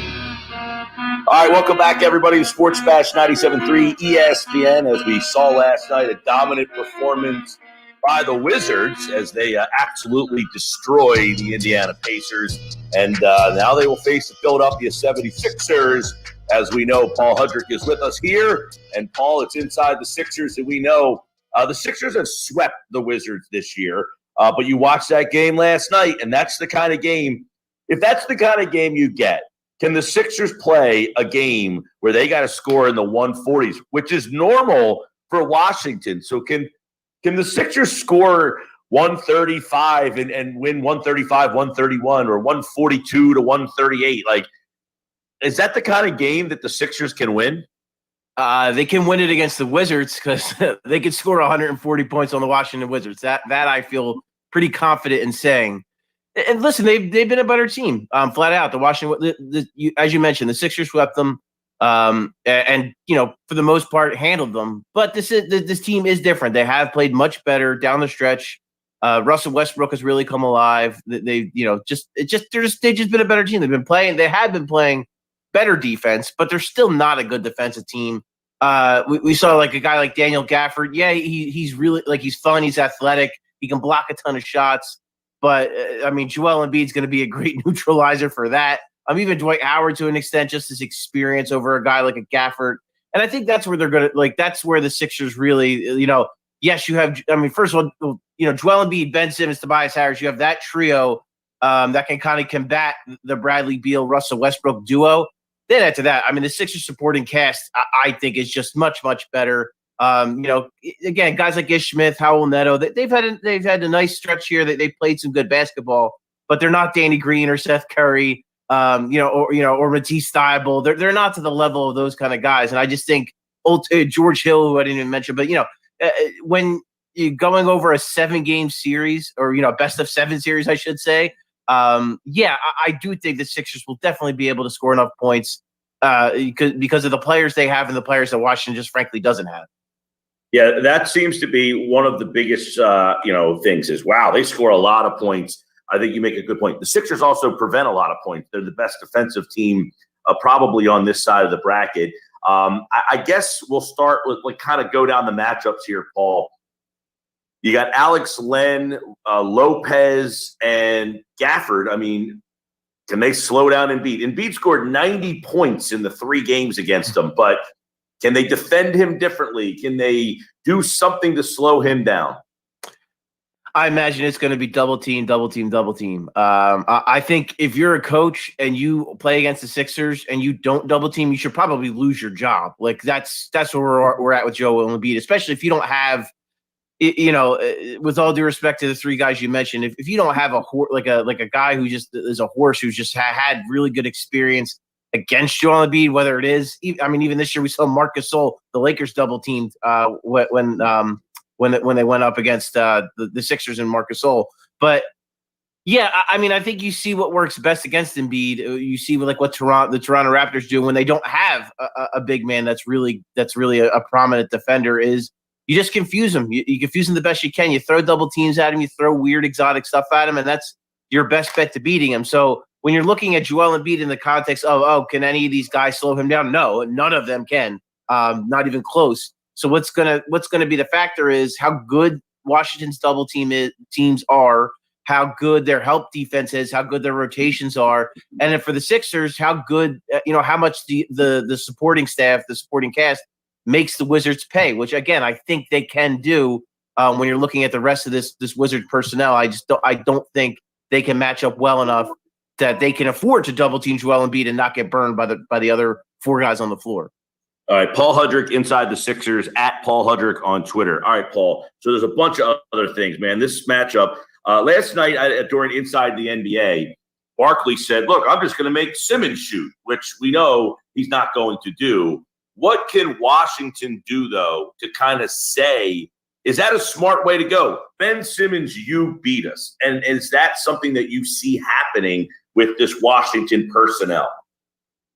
Well, I'll say it is a smart strategy because I think that's the best way to defend him is just to give him a ton of space, dare him to shoot, or dare him to make a play off the ball. But then again, it goes back to just not having the personnel to deploy that kind of strategy. Yeah, you could do that if you're the Miami Heat and you have Bam Adebayo and you have Bam Adebayo playing off him a mile, and then when he comes at Bam at the rim, Bam can play defense on it. But who does Washington have on that roster that you can say, okay, you guard Ben Simmons, you give him a ton of space and just and let him get to the, kind of take him on at the rim. Which player on this, is Rui Hachimura going to do that? Because I don't think that's going to be the case. I think if that's what you're depending on, if that's the game plan, is for Hachimura to defend Ben Simmons and give him space and then challenge him at the rim, I don't think that ends well for Washington. And in that case, let's say you do that and you have Hachimura guarding Ben Simmons, then who's going to guard Tobias Harris?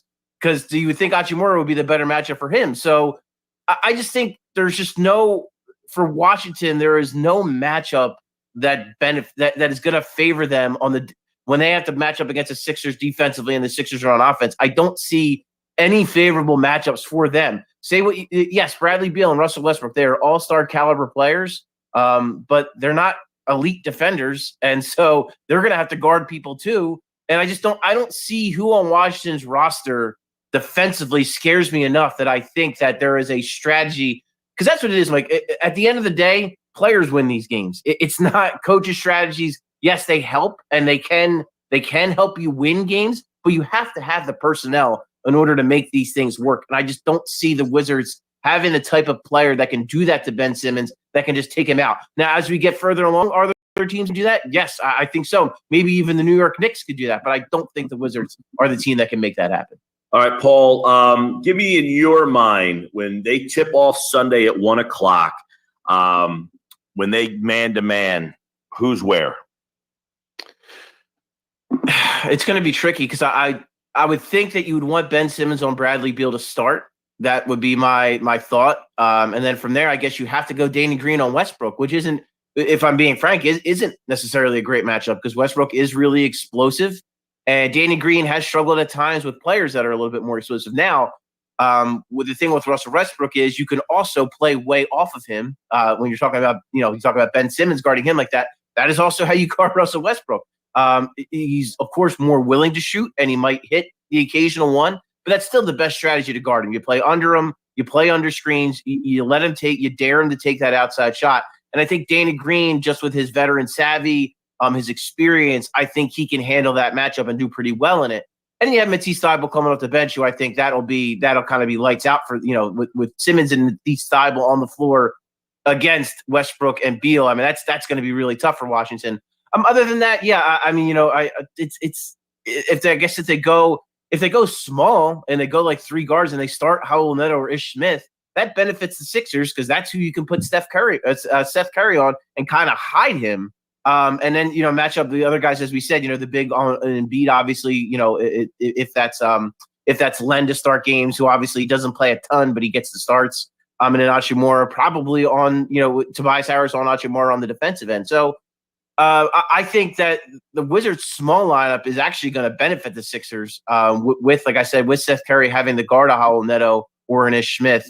And then, Westbrook, could he maybe take advantage of that matchup against Danny Green? I think it's possible, but I think ultimately the Sixers match up extremely well defensively against this team, really 1 through 5.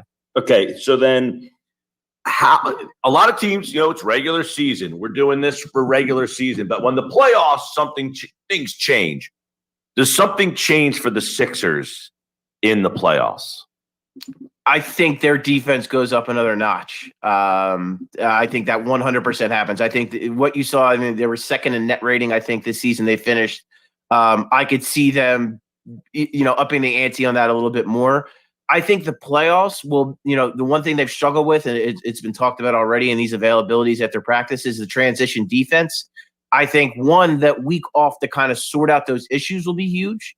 And clearly health, it'll be a huge factor as well. But I also think that in the playoffs, we all see it. The playoffs are a half-court game. They are not a run up and down transition kind of game. So that will also benefit the Sixers a little bit, I think. But yeah, and offensively, if I'm being honest, not in this series, because I don't think the Washington Wizards, as we talked about, have the personnel to stop them. But as the playoffs go along, I am of course curious to see the half-court offense, how that's going to look when they play really good defensive teams, when they overly aggressively, double team Joel Embiid, triple team Joel Embiid, and dare Ben Simmons to beat them. And the other, and Danny Green and Seth Curry, they're going to be open. They're going to get their looks. Do they take advantage of that? So I think that's going to be the bigger test going forward. But for this series, I just see the Sixers really ramping up their defense in a big way. I think, like as I mentioned, the week off is really going to help them from a health standpoint to get healed and get right. I would imagine early on, the Wizards are going to just have more intensity just from playing these games.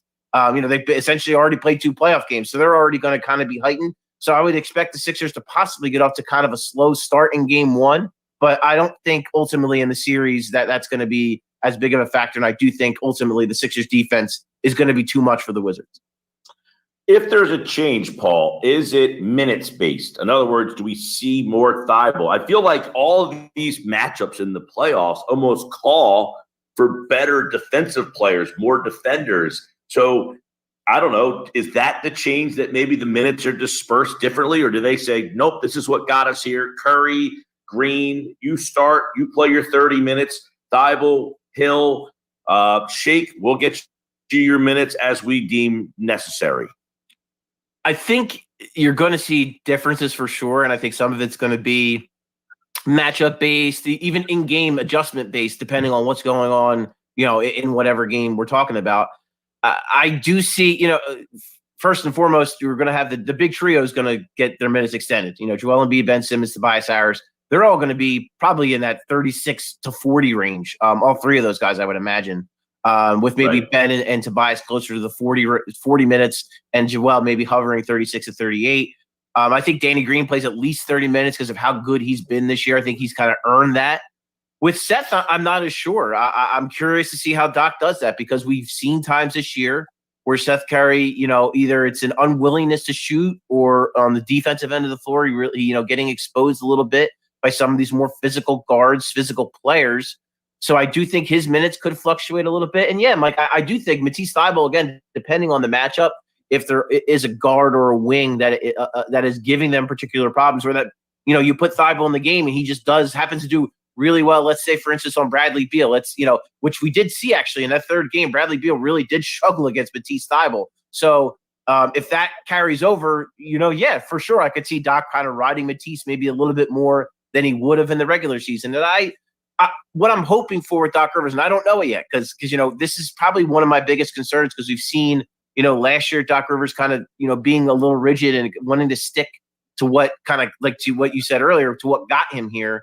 I want to see him, make adjustments, and I want to see him say, you know what, Shake Milton doesn't have it tonight. I'm going to give Tyrese Maxey a shot and see if I can get some energy. Like, I want to see if he does some of that kind of thing, because I think that's going to be the ultimate test to see if Doc Rivers will be able to get this team farther than they've gone in the past. So I do expect minutes to be different. And I think, like I said, a lot of it, I'm hoping and thinking it'll be matchup based. And the starting 5 will get a lot of minutes. But I think if anyone is at threat to lose minutes, it's Seth Curry. That'll be interesting, definitely, to see how, as we mentioned, and again, how deep they go. We've talked about that a little bit leading in, but he said, 11 guys. Korkmaz, he's another guy. How much time does he get in these situations? Do we see Mike Scott? We know that Dwight Howard is probably going to have his minutes cut a little bit because Joel and the starters will play more. But how many guys deep does he go? Is interesting. I guess if you watched that game last night, we talked a little bit about this, but The Wizards didn't seem too interested in winning that game. Was it because they didn't seem interested? They'd rather play the Sixers. They just didn't have it. I mean, there's a team that's won, 18 out of the last 24 games. Westbrook talked about it last night, Paul. Literally, what were they, like 17 and 30 and finished like 17 now? They won 17 and 6. They had COVID issues. They had injury issues. You look at their record, 34 and 38. Are they just an average team, or is this a better team than their record suggests they are? In other words, if they were healthy and played a normal year with this group, are they an 8 seed or are they maybe a 4 or 5 seed? I still think I kind of think they are who they are to an extent. I think it's a mirror of Russell Westbrook, who can run kind of hot and cold. And when he's hot, he can kind of help carry that team. And when he's cold, they really struggle because Bradley Beal just doesn't have that running mate. And I think that's the main thing when I look at the Wizards. I just see them as they're hot right now. That's what it is. They got very hot. And listen, I understand they had COVID issues, they had injury issues, but listen, so did every other team in the NBA. And I also think that's part of, the second half of the schedule. We saw it with the Sixers.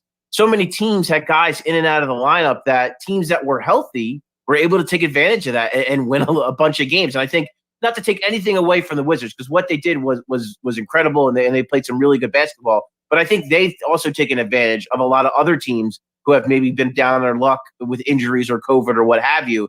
So I think that's a part of it as well.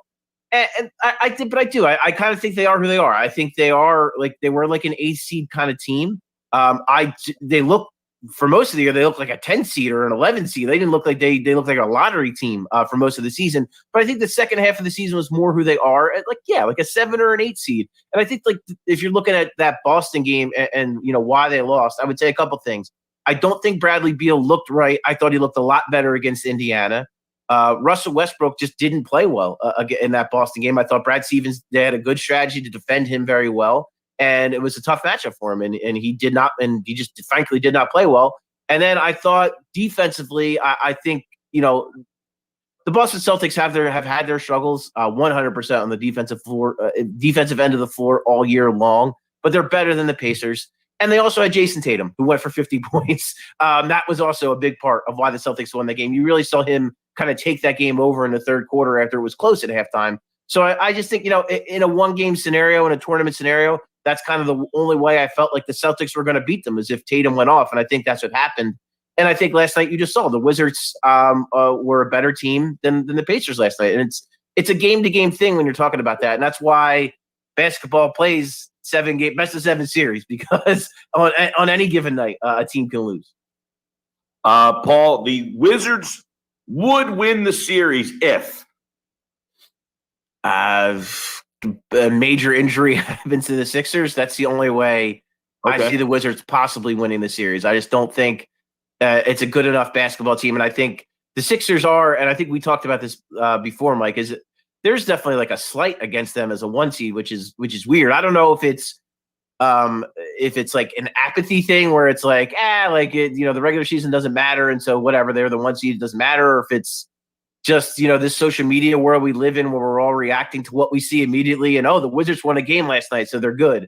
I don't know what it is, but it's a weird thing where the Sixers, I feel like, are kind of getting slighted, but I would be surprised if this series goes, beyond 5 games. I really would. So Paul's official pick is? I'll say Sixers in 5. Sixers in 5. That matches what I have as well.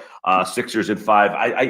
The one thing about the Wizards is, I would rather have played the Pacers for the reason is stars win. They have 2 of them. You can't deny that, but they are very thin after those 2 guys. And I think Philadelphia just has better stars. I mean, Beal's a better scorer. He's not a better complete player than what Philly has. And obviously, Westbrook is what he is. But we were just talking about this yesterday on the show with Todd, Paul, which was Westbrook feels like that guy that gets all these stats, but almost does he care if he wins or loses? I don't know. He's a very competitive guy, but he just seems to be on these teams that are just kind of and maybe that's not his fault. Maybe he's on teams that just don't have the talent, but he's when it's all said and done, when you write his legacy, it's going to be a weird one to write for Russell Westbrook, a guy who's made history but hasn't won a whole heck of a lot. He hasn't been on like really bad teams, But you put him on a team with Harden, that didn't work. You put him on this team with Beal, and we'll find out. So the Westbrook story will be an interesting one when it's all said and done. Yeah, I mean, I think he's a first ballot Hall of Famer just because of the numbers, the history, of the game. I think he has to be a Hall of Famer. It's funny, Mike, because I would say like earlier in his career when he was actually like winning games in Oklahoma City, that's when I kind of didn't. I think I had like it's almost like I feel the same way about LeBron. Is like certain stages of their career, I really didn't like them, and then I did like them. And I like for Westbrook. For me, it was like earlier in his career when he was with OKC, I really liked his game. I loved him and Durant together. They did go to the finals. They lost to that Heat, that ridiculous Heat team for one of their championship wins. So, tough deal. But I do think that team was really good. I think he played really good basketball for them. As you mentioned, the Houston thing with Harden, it just didn't work out. And I think most of us kind of saw that coming, that it wasn't going to work out. And in this Washington thing, I mean, he got traded to a bad team. I mean, quite frankly, he got traded to a team that has Bradley Beal and a bunch of guys. I mean, like that's just the bottom line there. So, but I think this recent run, I think has shown you who Russell Westbrook really is to me. Because I did love, you saw Scott Brooks came out and said after the game that Westbrook gave a speech and he said, I'm not missing the playoffs this year. And they didn't. So like stuff like that, I think he is a competitor, and I think he's a competitor for the right reasons. I think he just wants to win. I really do believe that. I know people talk about the stat padding. I do think to an extent maybe there is some of that, but I ultimately think this guy does want to win, and I think he genuinely would have been in a bad place if they had not. And I think he's the biggest reason why they turned their season around. I think you can't deny that when you look back at the year they had. All right, Paul Hudrick, 97.3 ESPN.com. He'll have plenty of coverage of the Sixers playoffs. It all begins on Sunday, 1 o'clock here on 97.3 ESPN. Tom McGinnis will have the call. It is a Sunday, Wednesday, so a little time off there between games for the Sixers and the Wizards, and you can hear the entire series here on 97.3 ESPN. All right, Paul, have a great weekend, man. You as well, man. Thank you.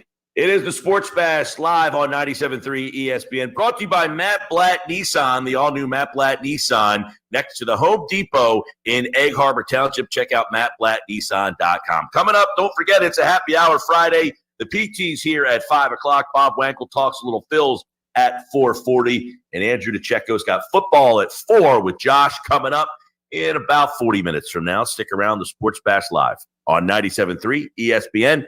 And the free mobile app. It's Sixers playoff basketball Sunday afternoon on 97.3 ESPN with the voice of the 76ers, Tom McInnes, calling all the exciting Sixers playoff action. The White Howard throws it down. It's Sixers Wizards Sunday afternoon. Coverage begins at 1 p.m. Philadelphia 76ers playoff basketball on your radio home of the Sixers in South Jersey. 97.3 ESPN FM. On some models, excludes score bet with GM financing. Excludes prior sale. See dealer for details. Many car dealers all around the area are having trouble getting inventory, so they're jacking up prices big time. But at Bennett Chevy, we haven't changed a thing.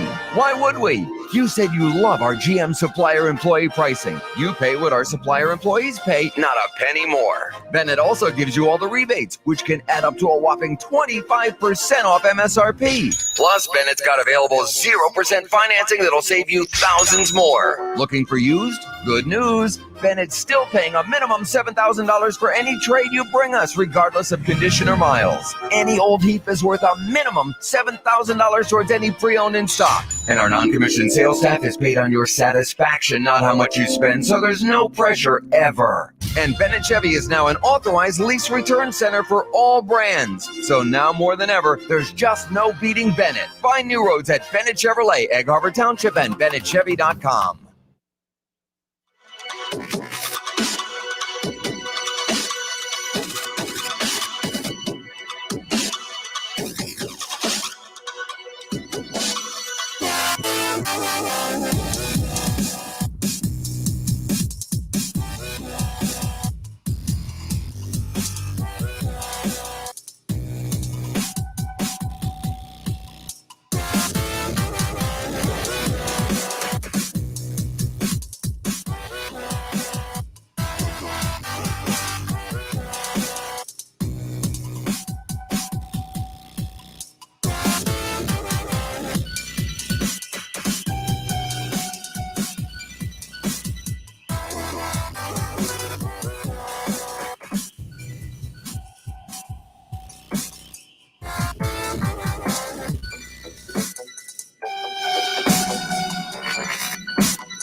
Playoff basketball time. Big stakes, bigger promotions. And DraftKings Sportsbook is giving you a chance to lower the over-under on a featured playoff game. All players who place a bet on the featured basketball game will have a hand in lowering the over-under on the game. For every 1,500 players who bet the over on the select game, the over-under will drop by 1 point. And as the line lowers, the odds remain at even money. Download the top-rated DraftKings Sportsbook app now and use my code 973 when you sign up to hammer the over. For every 1,500 people that bet the over in the featured game, the line will decrease by 1 point. Hammer the over and improve your odds of doubling your money. That's my code 973 for a limited time only at DraftKings Sportsbook. Must be 21 or older. New Jersey only. Restrictions apply. Max $25 wager, one per customer. Offer ends 5/23/21. See DraftKings.com/sportsbook for details. Gambling problem? Call 1-800-GAMBLER. Now, back to the Sports Bash on 97.3 ESPN. Josh Hennick here on Sports Bash 97.3 ESPN. Double teaming happy hour Friday with Mike Gill. Live in the Matt Black Kia studios on 97.3 ESPN. Matt Black Kia. They will get you approved today. Matt Black Kia, Black Horse Pike, Egg Harbor Township. Visit them online. MattBlackKia.com. Still to come, football at 4. Andrew Checo for a Friday edition of the show. We'll get to some latest thoughts on the Eagles as they are in the midst of their 3 weeks of OTAs as negotiated by Nick Sirianni with the players. So we've actually seen a little bit more different things that are going on with them. Obviously, 609-403-0973 is the text board. Some interesting news coming out of those drills and those practices this week. Brandon Brooks on the field.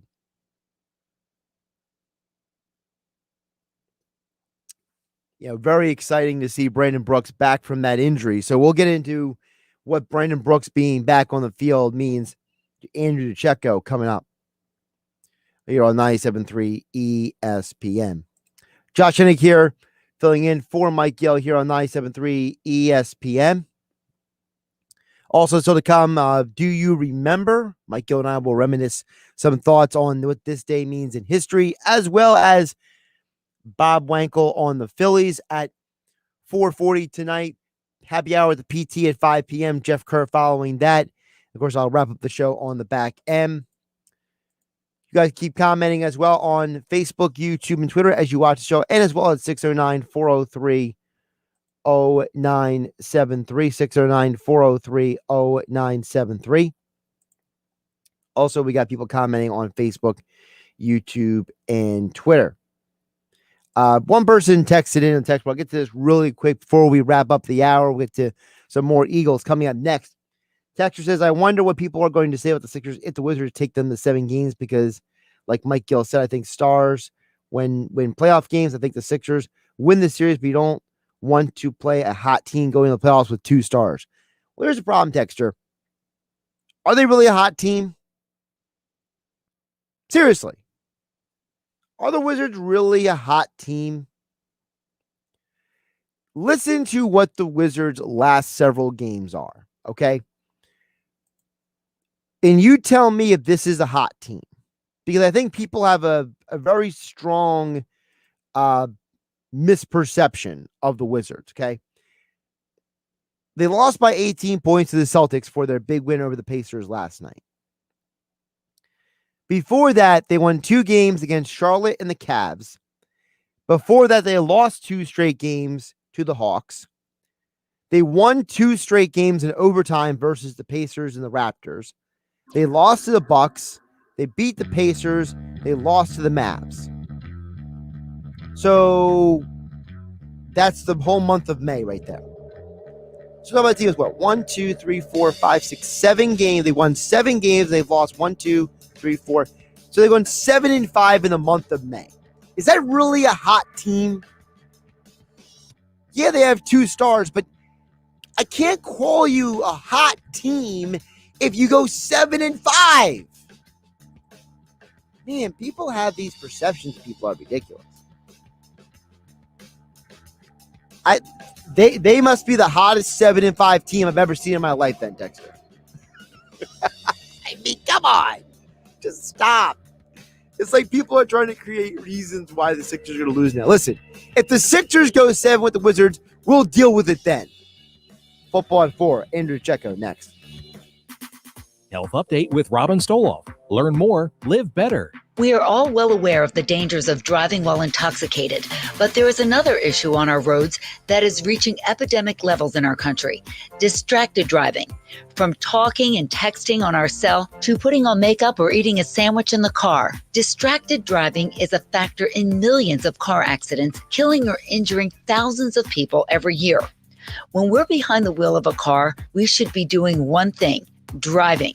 To avoid the temptation to text, simply put your cell phone in the back seat. Or when you get a call or text, ask yourself one question: can it wait?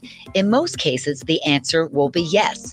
We can also set the Do Not Disturb While Driving setting on our cell phone before we even start the car. To learn more, visit distraction.gov. I'm Robin Stoloff for Health Update.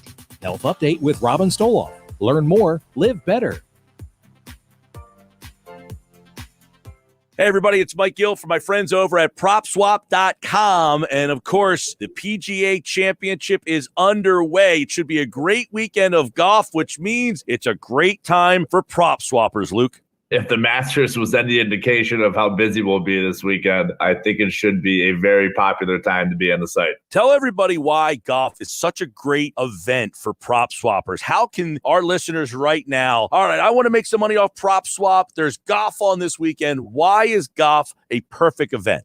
The short answer is the swings of the odds, right? So, this happens every single golf tournament, whether it's a major or just a usual PGA tournament, like some long shot or even a Spieth, Rory, Koepka, a favorite that's a really good Thursday and Friday, and then they totally fade into oblivion on Saturday and Sunday.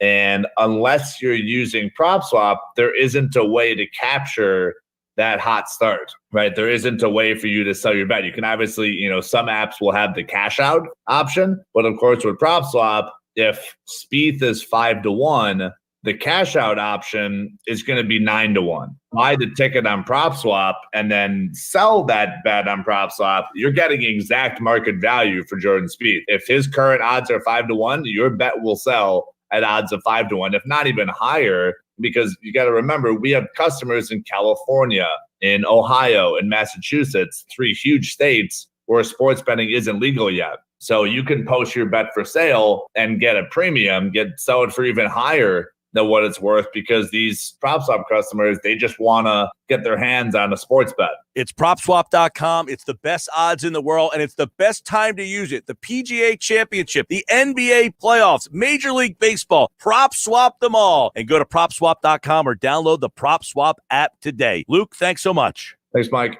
Attention, New Jersey. Matt Blatt Nissan needs to replenish their pre-owned inventory. They will buy your vehicle for cash today. You heard right. Matt Blatt Nissan will buy your current vehicle for cash or trade it for top dollar and put 0 down payment, pay 0% interest, and get $2,500 off MSRP on every 2021 Nissan Murano in stock. Oh, yeah, it's on at Matt Blatt Nissan. All new loaded SV model 2021 Nissan Rogue. Lease just $239 per month with 0 security deposit. Plus our fast track checkout. Bring any vehicle and Matt Blatt Nissan will buy it for cash or pay top dollar for any trade in Egg Harbor Township next to Home Depot or online at mattblattnissan.com. David equity will be refinanced into new vehicle. With qualifications exist. Not all will qualify. 0% APR financing based on 1667 2000 borrowed. Offers can be combined. Murano VIN MC 101371. Rogue VIN MW 011224. 36 months 10,000 miles for your lease. Lease selling price $28,590. Call 877-289-6670 or go to mattblattnissan.com for complete details. Offer ends 5/31/21. It's on at Matt Blatt Nissan on the Black Horse Pike, Egg Harbor Township.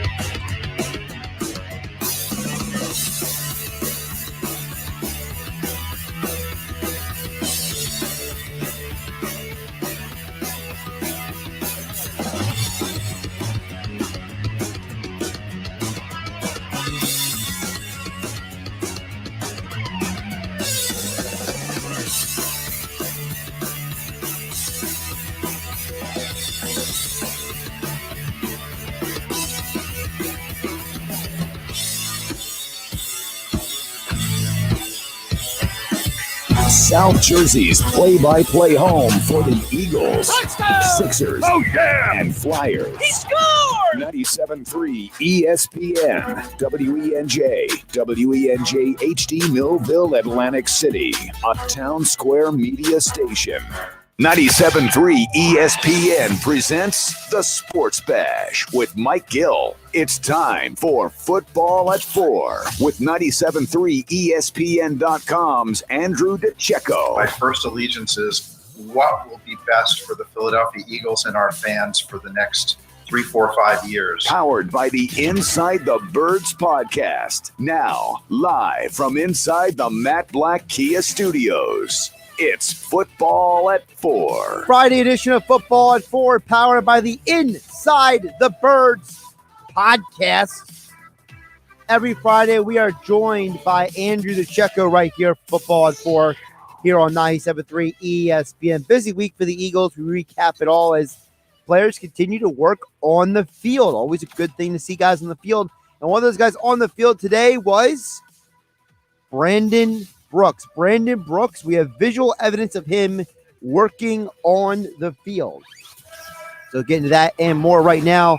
As promised, Andrew DeCecco joins us for Football at 4 here on a Friday here on 97.3 ESPN. Andrew, how you doing today? Hey, Josh, doing well. How's it going?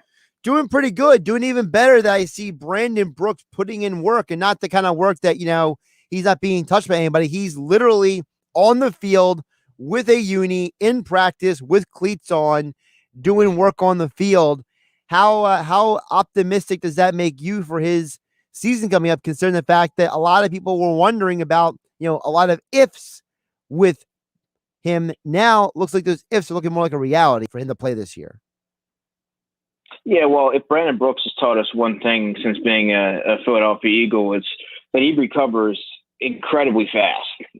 Those type of injuries would sideline most people for an extensive period of time, whereas Brandon Brooks, shortly after injuries, looks like he's almost at 75%, which is remarkable. It's incredible, and he's an incredibly hard worker, fast healer, and one of the best guards in football when healthy. So that's going to be a welcome addition to the Philadelphia Eagles offensive line. Wouldn't be surprised if we see him sooner than later. Now, that offensive line, aside from left tackle, it's pretty set at this point. I think we all have an understanding of who the other four are. If healthy, where does the Eagles offensive line put them in terms of competitiveness this year? Because to me, I always believe that when it comes to the offensive line, I know it's not sexy, but it's arguably the most important aspect of a football team.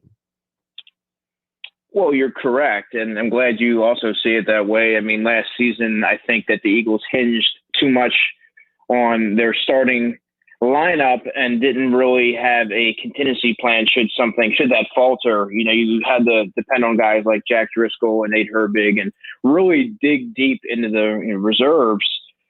And that's not the recipe for success, because a lot of those guys never really had a chance to develop. They were kind of thrown in there into the fire, and they're forged in fire. So now they have the experience, and you can depend on them now. But last season, your quarterbacks were getting pummeled back there, and now you've added to a veteran and LaRaven Clark. You have Jack Driscoll who's there, Mailata who's there, Andre Dillard's there. They just have a lot more depth and pieces and guys that can step in and provide competent play from the offensive line, whereas last year you just had a lot of unknown commodities. Now, some of those unknown commodities or those unheard of commodities could end up being key pieces this coming year in terms of depth. So talk about your expectations for guys, for example, like Driscoll, Juriga. What do you think those guys, even, Dickerson, they just drafted, although he's coming off an injury as well. What are your expectations for the depth of this offensive line behind the starters? Well, if all goes according to plan, these guys won't be taking any snaps. I view in looking at Dickerson, I view him as more of a someone who they would ideally like not to have to call upon this season. But he's going to be ready to step in at guard or center. Jason Kelsey's a pretty tough guy. He doesn't miss a lot of snaps. But Isaac Seumalo to me would be, whether Brooks struggles or Isaac Seumalo struggles, I think that they're going to tap Landon Dickerson to step in there, and I think he's going to be in all likelihood ready by the start of the season. And so that's how I kind of see him.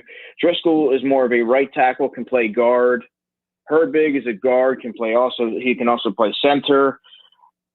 Then it becomes, what do you do with like an Andre Dillard? What happens if he doesn't win out in his battle with Jordan Mailata? What do you do with him? All of a sudden he becomes a potential trade candidate late in the summer if he loses out, because he can always play left tackle, right? And you just signed LaRaven Clark, and he can play. He's your swing tackle, so that gives him a little bit of flexibility there. Now all of a sudden it's left tackle or bust really for Andre Dillard. In terms of the latter depth guys, I would say Luke Juriga is an intriguing prospect. I liked him when he was coming out of Western Michigan last year. Saw him at the Shrine Bowl. And I also like Coyote Awashika, the undrafted free agent from Buffalo. He can play either tackle spot and guard, likely going to be a guard at the next level due to his size and arm length. And he could possibly play right tackle as well as not a left tackle. So they do have a lot of younger options that are going to be enticing, development type of players. Andrew Checo right here, Football at 4, powered by the Inside the Birds podcast. The Eagles, of course, are on the field currently in the middle of their off-season training activities. Of course, that is thanks to Nick Sirianni working with the players saying, hey, what can I do to get you guys in the building? Because, Andrew, a month ago, the Eagles were one of the teams that announced to the NFLPA, we're not showing up for mandatory camps, etc. And now everyone's on the field. We're having these conversations about Brandon Brooks on the field because Sirianni went out of his way to work with the players to get them in the building for 3 weeks. They got rid of the 3-day mandatory minicamp. So what are your thoughts on Sirianni finding a way to get the players in the building for 3 weeks? Yeah, that really, to me, points to his emotional intelligence and communication, his ability to communicate and get through to his players. Have that open dialogue, have that open conversation. What's going to be best for you guys? How can we make this work? And have sort of like an open dialogue about the whole thing. And I think that's a lot of players are going to be receptive to that type of approach. And that's the way that he comes off in his press conferences.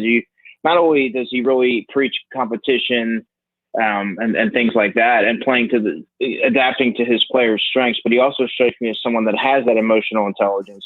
That guys are going to play hard for him and really take to what he says, and he's going to also in turn take what the players are saying into consideration when he makes his decisions.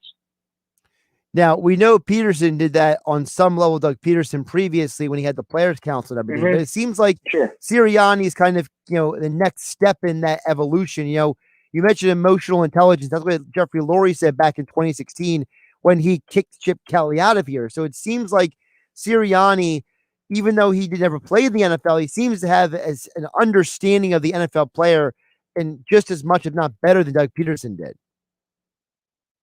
Yeah, most definitely. And like you said, Doug Peterson, that was his calling card early on, but sometimes that message gets stale. If you're not winning or if there's other underlying issues there, that can't necessarily make up for that. So now you have a fresh start. You have a young coach.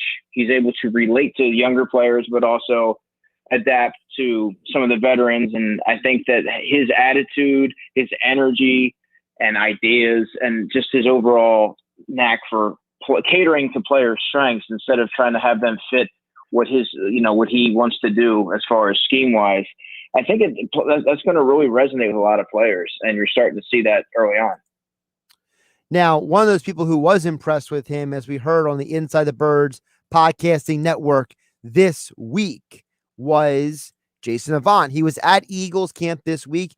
He gave a rave review. We're getting more and more of these people who are speaking highly of Nick Sirianni, and it seems like this is another example, Andrew, of coach has press conference, people read too much into it, he gets on the field, and you find out he's a football coach before he is a public speaker. Exactly. And Doug Peterson and Charlie Manuel looking at the Phillies, they're two prime examples of that. The games aren't won at the podium. Okay, they're won on the football field, the X's and O's, the things that we don't necessarily see throughout the week. You can't always take away from these press conferences the coach's football acumen and things of that nature. The only way you can tell is seeing the product on the field, seeing the progress, seeing the development from players, and the response that the coaching staff is getting from those players. And that ultimately determines whether or not they're a good coach, not how they speak, as you said, not their ability to be a public speaker. So I think that was a little bit overblown early on. He was a little quirky, a little nervous. He's never done this before in his press conferences, but I think that people need to give him a chance, see what he can do, and start to see what the team looks like under his tutelage, under his guidance. Now, one guy who did make some noise this week because of his speaking was the defensive coordinator, Jonathan Gannon, and he had some interesting things to say, Andrew. I want to get your points on this. He said he doesn't really have a scheme. He believes that you got to customize the defense based on the players. And if we're to believe him, it sounds like that he is less interested in being a specific kind of defense than basically putting the players in a position to be successful. Yeah, and I think there's also a little bit of gamesmanship there. Why tip your hand? Why make it? Why come right out and say what you're going to do? You always just want to, from a competitive standpoint, you're going to say, we're kind of just going to see how it goes. But that is, whereas Jim Schwartz was the total opposite. He wanted players to fit what he wanted to do, whether they did or not. Now you have a roster full of players that he can kind of look at and assess and say, okay, this person is good here. This person is going to be good in this coverage, whatever. And now you sort of cater to their strengths, and the defense is going to be much better for it. I mean, if we were to base what he would be like just based off of public speaking at the podium, he would be a head coach in probably 3 years. Now, we need to see it translate onto the football field, of course, but in the early goings, Jonathan Gannon's very impressive. He's probably the coach of all the new hires that's really impressed me the most. Well, also he sounds like a Philadelphia coach because he says he looks for players to have a high motor and be smart and be intense and be aggressive. He had the acronym HITS: hustle, intensity, takeaway, smarts. Mm-hmm. I mean, I feel like I'm more so listening to like a little Jim Johnson and Buddy Ryan than I am Jonathan Gannon. It's almost like he's channeling a little bit of old school Philly defensive coaches here. Yeah, I kind of got that vibe too. Someone that's going to preach physicality, toughness, football smart, like just being situationally aware and just getting back to those old knock them down, drag them out type of defenses, like you mentioned with Buddy Ryan and Jim Johnson. And I really do think he's going to endear himself to Philadelphia fans and very early on, and he's going to start to be a hot candidate if he's able to get something and resurrect this defense and make them, formidable. His name's going to be in the head coaching conversation within the next couple of years if all goes according to plan. Now, it also looks like that he was influential in getting Ryan Kerrigan here. Does that tell you anything about his plans defensively? Yeah, well, I mean, first of all, I think that the lack of depth at the defensive end spot was enticing for someone like Ryan Kerrigan, who at this stage of his career, likely he wants to see the field. He knows that he still has some stuff left. And I also think that maybe Jonathan Gannon has an idea for how to best utilize him at this stage of his career, possibly in a hybrid role or things like that. And I'm sure that these conversations take place because he had other offers. So you have to look at playing time probably factored in and how he was going to be utilized. And we talked about this coaching staff catering and playing to players' strengths. And I think that that's a prime example of Ryan Kerrigan. I think that's why he's here over other teams like the Steelers and so on. When you think about this defense as well, obviously the big hole is still at cornerback, but aside from cornerback, what other areas are you focusing on as we get, start preparing mentally for the upcoming training camp and regular season in a couple months? Focusing on as in needs to improve or, Well, focusing on, for example, what are you watching for? What are things for example, for me, I'm very curious to see what happens with the linebackers because I feel like there's a lot of guys, but aside from Eric Wilson and Alex Singleton, I'm not fully sure 100% who is or isn't going to make this team. Yeah, linebackers is a spot. You said they have a lot of names, but there's not a lot of names that jump out on paper as being, NFL caliber linebackers. There's a lot of 5 and 6s on the roster. And what I mean by that is they're special teams guys, maybe sub-package defenders. There's not a lot of guys outside of, Eric Wilson and Alex Singleton to an extent that really jumps out on paper as far as guys you can count on that are going to give you a lot of quality snaps this season. Davion Taylor, obviously they have a lot of big plans for. He's a third-round pick last season, but he still has a long way to go. He really didn't play very much last year. He's very raw, but he has all the athletic traits to be that coverage linebacker that they envisioned him to be when they drafted him. And Sean Bradley, again, these are special teams guys with very minimal upside. Back-end type of players. Joe Ostman switching over, transitioning to linebacker. Jannard Avery's another project switching over to linebacker. They're far from certainties when you're looking at who's even going to make the roster. And I'd also look at safety. You signed Anthony Harris. You have Rodney McLeod there. You have Kayvon Wallace. But there's question marks at all three of those guys. Kayvon Wallace, to me, strikes me as more of a sub-package third type of safety. I don't know that he will ever be a starter or has that, or I should say a long-term starter. He could probably be a spot starter. And then I look at Anthony Harris. He's a little bit older. Doesn't run particularly well, but he's a sharp-minded football player, very physical, tough. But again, the safeties right now don't run particularly well. I'm not sure how much ground they're going to be able to cover. So while they upgraded the position, no doubt, there's still some questions at the middle of that defense. He's Andrew DeCecco, joins us every Friday here, football at 4 here on 97.3 ESPN at @DeCecco NFL on Twitter. And of course, he joins Mike Gill Tuesdays, Fridays. This coming Monday, it'll be Jeff Mosher back in the saddle with Mike Gill. And as all guests, Andrew appeared on the boardwalk, Honda Hotline. Andrew, great stuff today. Have a great weekend, my man. Yeah, man. You too, Josh. Take care.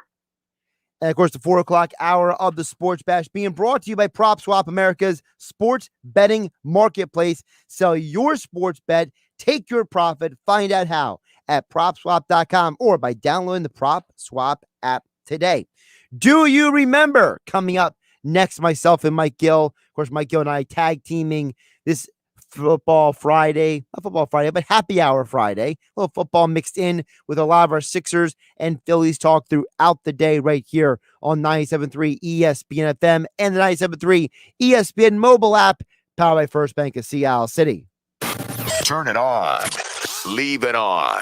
The Sports Bash on 97.3 ESPN. You asked for it. You got it. Fast Track Checkout at either Matt Blatt Kia location. Buy it your way. Complete your purchase online or have us deliver it. Purchase any new or pre-owned vehicle from Matt Blatt Kia in Egg Harbor Township or Toms River with zero money down and 0% APR financing for 60 months on every 2021 Kia Soul, Sportage, or 4K. Plus, we need your trade, even if you owe thousands more than it's worth. So get out of that old car you hate with zero down payment and 0% APR financing available for up to 60 months. Try Fast Track Checkout. Purchase completely online and have us deliver right to your home or office. Only at Matt Blatt Kia, where you can't make a mistake with our 4-day love it or leave it return policy. It's gotta be a Matt Blatt Kia. Offers with approved Tier 1 or 2 credit through Kia Motors Finance. Not all will qualify. 0% based on 1667 per 1,000 borrowed. Negative equity financed into new loan. Go to mattblattkianj.com for complete details. Expires 5/31/2021.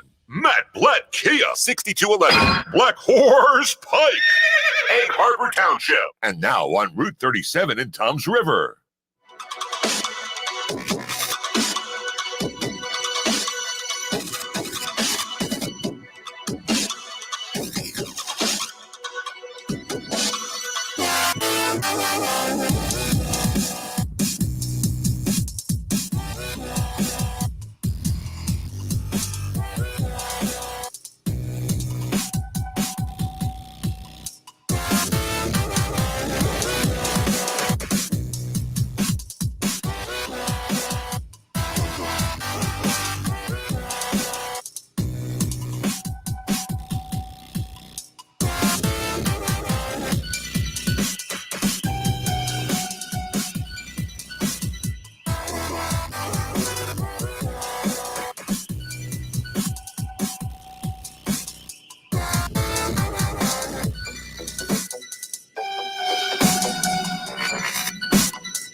Go for an epic win with Quick Draw from the New Jersey Lottery. A $1 bet could win up to $100,000. There's a new chance to win every 4 minutes at any New Jersey Lottery retailer. Now, back to the Sports Bash on 97.3 ESPN. All right, everybody, it's the Friday edition. Happy Hour Friday. Do you remember? These are events that happened on this day, May 21st. I don't know that they were all on Fridays, but we're going to have a little fun with it as we do. Josh Edding, my producer, joins me for Do You Remember? Here we go. 1981. The Islanders clinched their second consecutive Stanley Cup with a 5-1 win over the Minnesota North Stars, who don't even exist anymore. They're now just the Minnesota Wild. They moved from Minnesota to Dallas. They're the Dallas Stars. So the Minnesota Wild have no lineage to the North Stars. That is correct. The North Star records are with the Dallas Stars. All right, so the Islanders clinched. Now, we talked earlier this week on Do You Remember? They had won 4 in a row. We can't see anybody doing something as such. At least not in hockey ever again. I mean, You think somebody could do it in another sport? Maybe. Basketball would be the one. Basketball. Yeah, that would be what If someone's going to win 4 in a row, it would be basketball. It would be basketball. And even that seems to be tough nowadays because these guys don't stay with the same team. That and also the fact that, so many variables now. I mean, guys and their injuries and guys in free agency and coaches being fired. And there's free agency, definitely. something. 1981, you didn't have free agency. Free agency, there wasn't anything like that. Right, exactly. All right, 1994 in Denver's 91-81 loss to Utah in Game 7 of the Western Conference semis, Dikembe Mutombo swats away 2 shots to give him an NBA record 38 blocked shots in a 7-game playoff series. It obliterates the record of Hakeem Olajuwon, who had 30 in 1993. But Dikembe Mutombo, remember, with that Sixer team a couple of years later, he was the defensive player of the year. But people forget, like a guy like Mutombo, does he make it in today's game? I think he does. I mean, offensively, he doesn't. He wasn't a very good offensive player back then either. No, but also, 2 things. One, Gobert has found a way to be successful in today's game. And he barely has an offensive repertoire aside from dunking. So we've seen guys like DeAndre Jordan, Clint Capella have some success as, these pick and roll dunkers. And maybe Dikembe could have been that guy. Possible. I feel like his offensive game was very stiff, though. Well, so is DeAndre Jordan.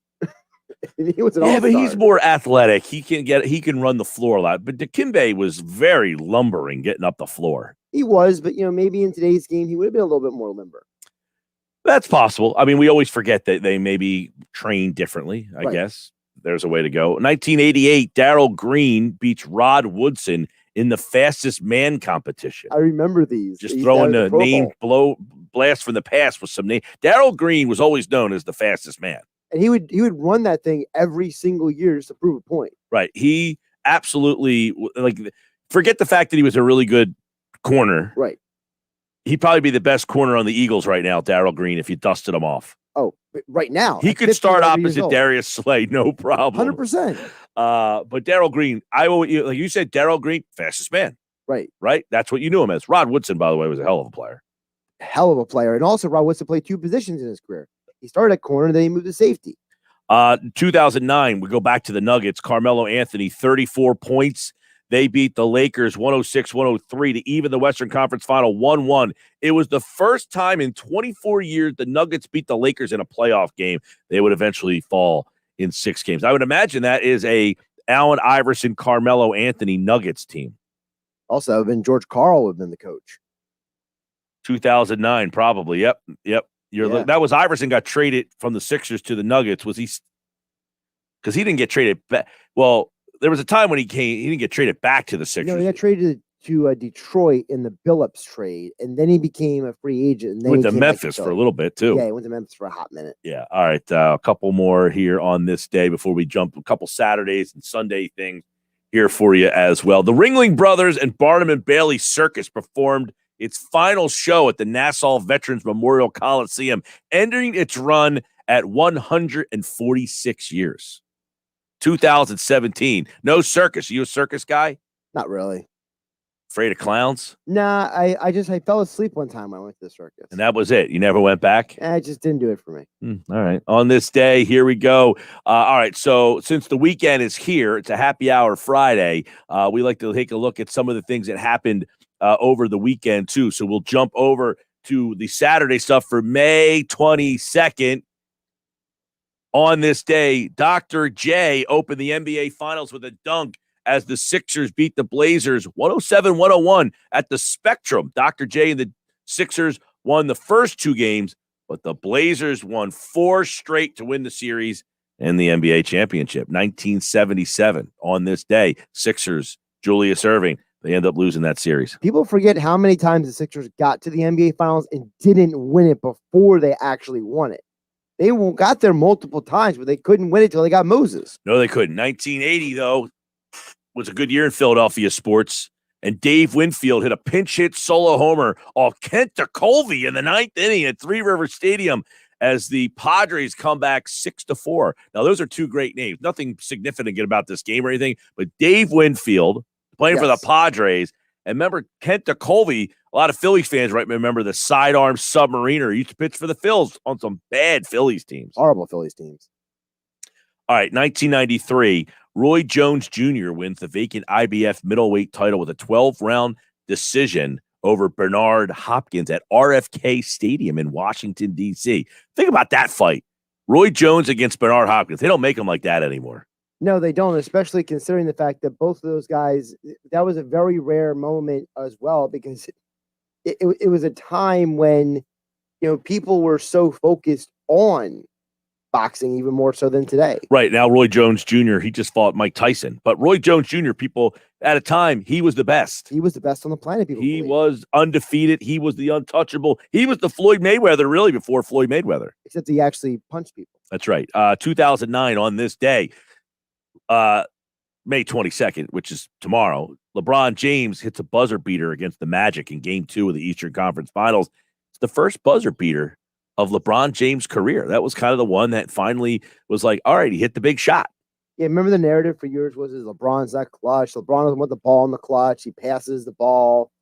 And then it was finally like LeBron got one. It was also like, oh, LeBron's clutch all of a sudden. Well, it took a while because you remember he kept passing. He would pass off the big shot. Oh, he passed it off to, Boobie Gibson and Mo Williams. And remember the one game in 2009 he passed it to Antoine Jameson? Yeah, I mean, he didn't have a lot of right. All right, May 23rd is the Sunday, and as a happy hour Friday, we go to the weekend events. Marvelous Marvin Hagler was born on this day in 1954. He was the undisputed middleweight title for 6 years, 52, 3, and 2. His boxing record, but a 6-year run as a title. You don't see that anymore. Oh, heck no. Man. If you ever saw that again, that guy would be considered a GOAT. It's just it's inconceivable to think like, hey, this guy is the champion for and like a known champion. Right. Like Marvelous Marvin Hagler was a known champion. We're not talking about the Klitschko's here. No. Tim Duncan scored 33 points, 14 rebounds, 4 assists as the Spurs swept the Lakers in the Western Conference semis. This game was the final one at the Great Western Forum. Yesterday, we had the last day of the Chicago Stadium. Yeah, Chicago Stadium. Yep. And today we have the final game at the Great Western Forum. This was 1999. Fancy. Yeah, the Fabulous Forum. I mean, this was the Lakers Showtime home for years there. I think that's a spot. What is on that spot now? Is that where they built the that's not where they built the Rams Stadium, is it? The Rams Stadium is near there. It's in the Inglewood area, but the Forum technically is still there. It's just it was being used for a while for like smaller events and stuff, but it's no longer fabulous anymore. That's for sure. 2016, the Raptors, Kyle Lowry, 35 points, 5 assists, 105-99 win over the Cavs at the Air Canada Center. The win, even the Eastern Conference Finals at 2-2. But do you remember that LeBron James and company won the next two? And they went to the NBA Finals. That was the Raptors, those Lowry, DeRozan teams. That's correct. And Dwayne Casey on the sidelines. Dwayne Casey on the sidelines, 2016. They were some good Raptors teams, never get over the top. Now, LeBron and company, they went to the NBA Finals, 2016. Was that the year that they lost to the Warriors before the Warriors had Durant? Was that the first Warriors title? I had to double check my calendar in my mind, but I believe that might have been the. I think that was the year that they lost to the Warriors, and then the next year they beat the Warriors. The Warriors. And Durant showed up. Yeah, okay. 2019, the Mets beat the Nationals 6-4 at Citi Field. The Nationals fall to 19-31 on this day, but they turned their season around on the 24th and went on to win the World Series. So at 19-31, the Washington Nationals turned their season around and won the World Series. It all started on May 23rd. Can you imagine prop swapping that odds? Right? Would you have bought the Nationals at 19-31? Right. Like, what team right now feels like, all right, they're in last place, but they shouldn't be in last place, and their odds are pretty good? The Twins, I guess. It's not the Tigers, I can tell you that much. It's not the Mariners. Here's one for you, May 23rd, the weekend edition on this day. Do you remember Sean Green goes 6 for 6 with 4 home runs in a 16-3 Dodgers win at Miller Park? Green becomes the 14th player in Major League history with a 4-homer game and the first to also have 6 hits in the game. Now, yesterday we had Barry Bonds have 4 homers in 4 consecutive at-bats. Green just had 4 homers in one game. What's more impressive? 4 straight at bats or 4 in one game? 4 straight at bats. Yeah. But Sean Green was a really fun guy to watch with the Blue Jays and the Dodgers. I always enjoyed watching him hit because he was one of those guys who was like so hyper fundamental. Like he didn't have a lot of stuff going on with his swing. He was just very like clean through the ball. He'd make contact. He wasn't flashy. He just got the job done. Yeah. By the way, on this day, 1926, Hack Wilson is the first to hit a home run off the Wrigley Field scoreboard. Wow. Yeah. I love, me, I love the old facades, the old buildings, the Wrigley Field scoreboard, to be the first one to hit one off that. We did a little boxing yesterday, Marvelous Hagler today.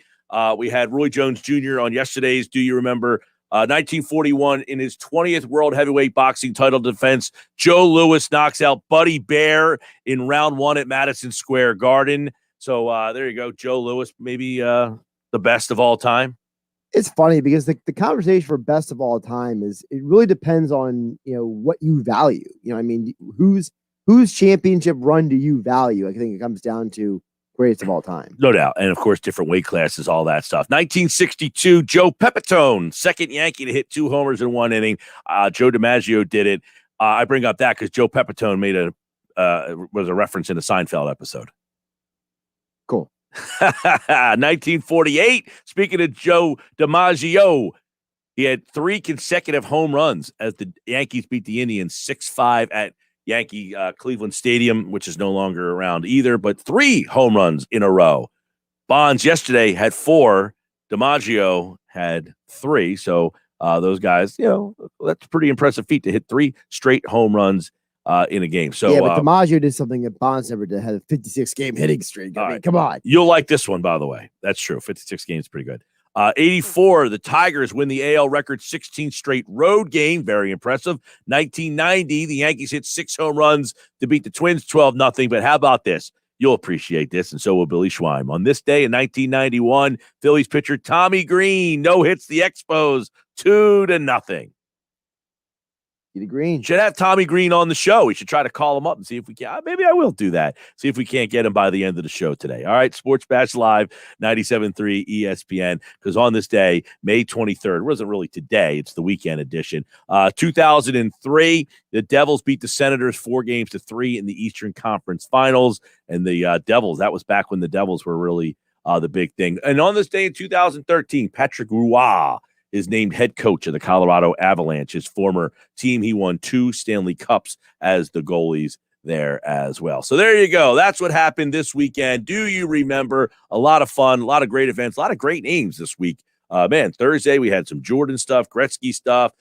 We've got Babe Ruth. We had Wayne Gretzky, as I mentioned, Joe Louis. So it was a good couple days here of Do You Remember? All right, there you go. Do you remember the weekend edition on this Happy Hour Friday? We got plenty more here on the Sports Bash on 97.3 ESPN and the free mobile app. This hour of the show, it is brought to you by PropSwap, where America buys and sells sports bets. Find out how at PropSwap.com or download the PropSwap app today. PropSwap. Turn it on. Leave it on. The Sports Bash on 97.3 ESPN. You asked for it. You got it. Fast Track Checkout at either Matt Blatt Kia location. Buy it your way. Complete your purchase online or have us deliver it. Purchase any new or pre-owned vehicle from Matt Blatt Kia in Egg Harbor Township or Toms River with zero money down and 0% APR financing for 60 months on every 2021 Kia Soul, Sportage, or Forte. Plus, we need your trade, even if you owe thousands more than it's worth. So get out of that old car you hate with zero down payment and 0% APR financing available for up to 60 months. Try Fast Track Checkout. Purchase completely online and have us deliver right to your home or office. Only at Matt Blatt Kia, where you can't make a mistake with our 4-day love it or leave it return policy. It's gotta be a Matt Blatt Kia. Offers with approved Tier 1 or 2 credit through Kia Motors Finance. Not all will qualify. 0% based on 1667 per 1,000 borrowed. Negative equity financed into new loan. Go to mattblattkianj.com for complete details. Expires 5/31/2021. Matt Blatt Kia, 6211 Black Horse Pike, Egg Harbor Township, and now on Route 37 in Toms River.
Mega Millions is giving you 515 million reasons to take a chance. That's a whole lot of millions. In Jersey, one mega chance could be all it takes. So take a chance on Mega Millions because anything can happen in Jersey. Now, back to the Sports Bash on 97.3 ESPN.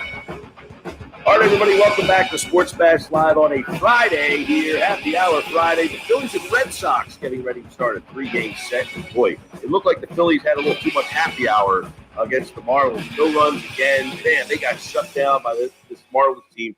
And Bob Wankel Crossing Broad is back for our weekend preview with the Phils as we do on these happy hour Fridays. And Bob, I don't know what it is about the Marlins that they consistently have the Phillies number. Is it more that the Phillies and the Marlins have the Phillies numbers, or that the Phillies, it's almost inconceivable to me that you can't win 2 out of 3 against them almost every single time you play them. What is it about the Marlins that the Phillies just can't seem to figure out? Yeah, it's kind of crazy. If you go back to the start of the 2019 season, the Marlins have played everybody else in baseball at a 62-win pace over 162 games. They played the Phillies at a 96-win pace since the start of 2019. I think it's snowballed on the Phillies a little bit here. I think the Marlins were kind of fired up to prove a point early on. And especially the last 2 years, they've had a lot of success against the Phillies. And I think at this point, they're in their head a little bit, to be honest with you. But really, when you look at this series this week, Phillies just don't catch the baseball. They don't make enough contact. Marlins do catch the baseball. And that was a big part of what we saw over 3 nights in South Philly here. You mentioned catch the baseball. How much of a problem is that really becoming to this team, to which they might have to start? I like Bohm. He's probably my favorite Philly right now, but man, he's bad over there at this point. And it's not just him, but he's missing, he's 6'5", and there's plays that he makes because of his height. There's also plays that he gets to, and you're like, how do you not make that play? But you got to start thinking about him if you can play him at third base. And obviously others. I mean, they got a lot of guys who are not good defensively, but how much is the defense contributing to a lot of the problems this team has? It's a huge problem. Defense in Major League Baseball sometimes gets overlooked, and often it gets overlooked when you have an average to, a little bit above average defense. The Phillies right now, though, have by almost every metric, either the worst or second worst defense in all of baseball. If you go by defensive runs saved right now, they're 29th in Major League Baseball, behind only the Angels in terms of the worst defense by that metric. And your eyes, are telling you what the numbers suggest. It's just a team that cannot catch the baseball. They are not fundamentally sound. They make routine plays look very difficult. They get bad reads on balls in the outfield. They're lazy. They lack communication. It's a major storyline, and I can't recall, even with really bad Phillies teams, the defense being such a major issue night in, night out.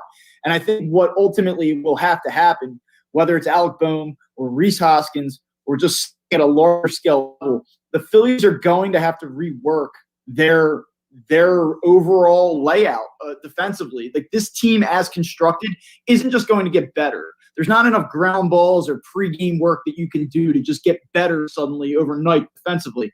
They're going to, whether it's this summer or this offseason, really have to rethink the direction that they're going, because they're killing themselves with just stupid mistakes. I mean, we're talking JV level baseball mistakes right now. Yeah, you said something interesting in terms of, Bohm, Hoskins, and rethinking. I mean, essentially you're saying split those guys. One guy has to go. We already know that Hoskins, is not going to go. You can't say, hey, let's put him back in the outfield. He wasn't a good outfielder. He's an average first baseman.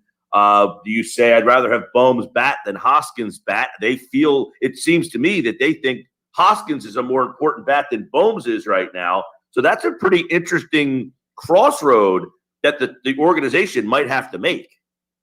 It is, and I think they're going to have a difficult decision on their hands eventually. And, the problem is here with Rhys Hoskins, you go back to that Colorado series about 3-4 weeks ago, and he's hitting the ball all over the place. He led Major League Baseball in home runs for about 20 minutes at one point.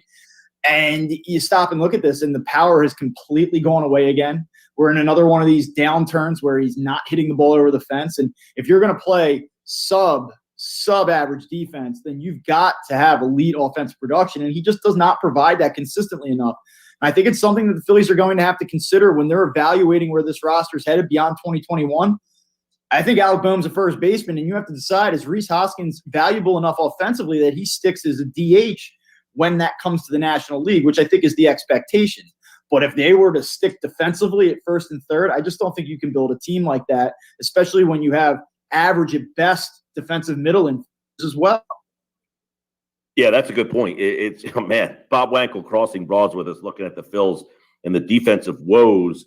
You know, you have a below-average center fielder. I mean, would you agree that Odubel Herrera, currently the center fielder, is below average? Yeah, I mean, at least from a defensive standpoint, at least Odubel Herrera, though, offensively is giving this team something. I mean, he's giving them major league quality at bats right now. You know, we all know how it goes with Odubel Herrera. It could be 3 weeks on, 3 weeks off. But for the time being, he's really stabilized a huge hole in that lineup and has done a decent enough job in center field. He's had a couple head scratchers. But, yeah, when you look at the defensive layout, to kind of just stay on that front, he's not a plus defender by any stretch of the imagination as well. And other than Real Muto, they really don't have a good defensive player anywhere, on any spot. I mean, Harper, I thought, exceeded expectations, but by no means is he a fantastic right fielder. McCutcheon's obviously slipping as an outfielder. The two middle guys are just okay. I mean, you don't have a good defensive player anywhere on this roster. Yeah, and it's exacerbated by the fact that they're not meeting expectations from an offensive standpoint. Like, you could deal with some of the defensive shortcomings if this was a top 10 offense in baseball right now, which is what it was supposed to be. And go back to last season, 5th overall in runs scored per game, and that just is not translated to this season. Now, I know they've had injury issues, and I know that they've not had their lineup as you know, desired or constructed in the beginning of the season out there on a nightly basis. And you can make all the excuses in the world, but it's an offense that's really, really struggling right now. So not only do you have a defense that can't catch the baseball, you have a lineup that cannot hit it. I mean, and I mean that in the most literal sense. They had 15 strikeouts last night. And Joe Girardi, after the game, wanted to chalk it up to Sandy Alcantara, the Marlins starters having plus stuff. That's all fine and well, but they also struck out 6 times in 3 innings to finish the night against Marlins relievers. The Phillies have struck out more than any other team in the National League this season. 27.5% of their plate appearances end in a strikeout. That's the 3rd worst overall mark in Major League Baseball. So when you don't catch the ball and you can't put the ball in play, that's why you see a team that's wasting these starting pitching performances and wasting some pretty good starts by a number of people in the lineup. That's an interesting point. And I saw you tweet this out at Bob Wankel CB. Follow Bob. He gives great statistics and Phillies coverage over there. 15 strikeouts, league worst, 27.5 strikeout rate. How is this team 500? This team's 500 because they've gotten very good starting pitching, you know, slots 1 through 3. I mean, Zach Wheeler has emerged as maybe one of the 5 best starting pitchers in the National League so far. Aaron Nola has had some clunkers here lately, but has carried this team at points already in the short season. Zach Eflin's really given them some stability in the 3 spot. Vince Velasquez, who was scratched last night with the numb index finger, given them a handful of really good starts in the back end of that rotation. They've gotten some elite level production from Bryce Harper and Rhys Hoskins at times. JT Realmuto has been hot for periods, and they've been able to just kind of smoke mirrors their way to you know, a 500 start. When you look at this moving forward, you know, there are reasons for optimism, the things that we just talked about, especially if Andrew McCutcheon's bounce back continues. He's been really good in May, especially the last 2.5 weeks or so. Odubel Herrera has been very solid in center field from an offensive standpoint the last couple of weeks. You know, there's reason to think, hey, this thing can get better. Archie Bradley's back. You'd like to think that that's going to bring some stability to the bullpen. But, you know, they've got to get this thing rectified. They've got to put the ball in play more, and they've got to do the routine things, the little things better. And if they don't, then this is what you're going to see for the rest of the season. Ask you, Bob, obviously the team strikes out a lot. Team strikes out in embarrassingly amount, but I guess in today's baseball, it's not embarrassing. It's even though they're the worst, they strike out 10. The worst team strikes out 8. You know, that's the game today. You mentioned how good the starting pitching at the top end has been. I hate Velasquez in the starting rotation, but he's at least shut me up for the time being. Will he be back will he be back? And are they not having any plans to remove him at this point? Well, it's interesting. So last night he expressed confidence that he would make his next start. But if you're looking at this from a realistic standpoint, this is a recurring issue for him. And he's had this numbness before in his right throwing hand and his middle finger. Last night he was experiencing it in his index finger. So you're talking about it spreading now. And he's had surgery to repair this before. And so when you look at this, just from just looking at the facts, like you can't be overly confident A, is going to make his next start, or B, that this may not be an issue moving forward. If it is, I would imagine that the team would at that point then go to Spencer Howard as opposed to bringing Matt Moore back into the rotation. Yeah, please don't bring Matt. They don't have a lot of great options back there in there. But my question that led me into that was they've gotten decent starting pitching.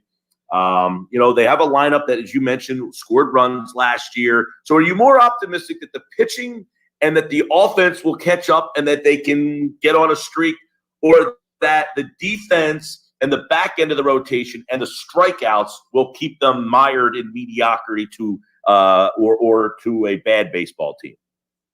I think that the Phillies are a very flawed baseball team, and I think that every series that goes by, those flaws become more apparent.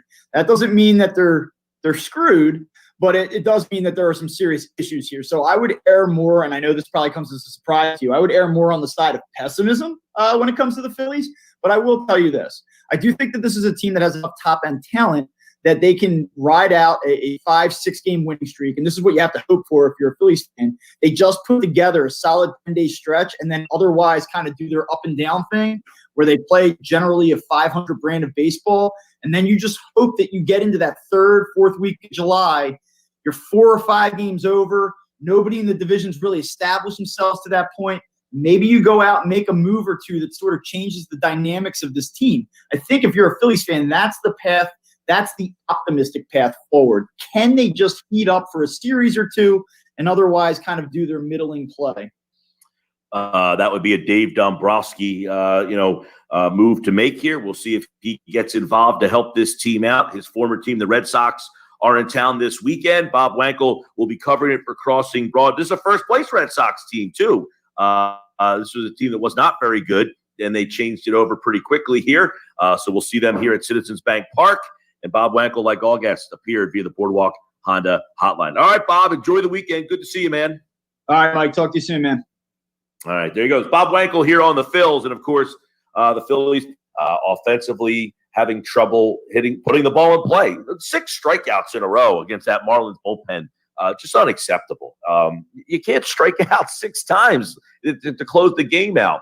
But, unfortunately, this is who this team is. And I'm starting to feel like, man, this is going to be a long summer. A lot of mediocrity. Hey, by the way,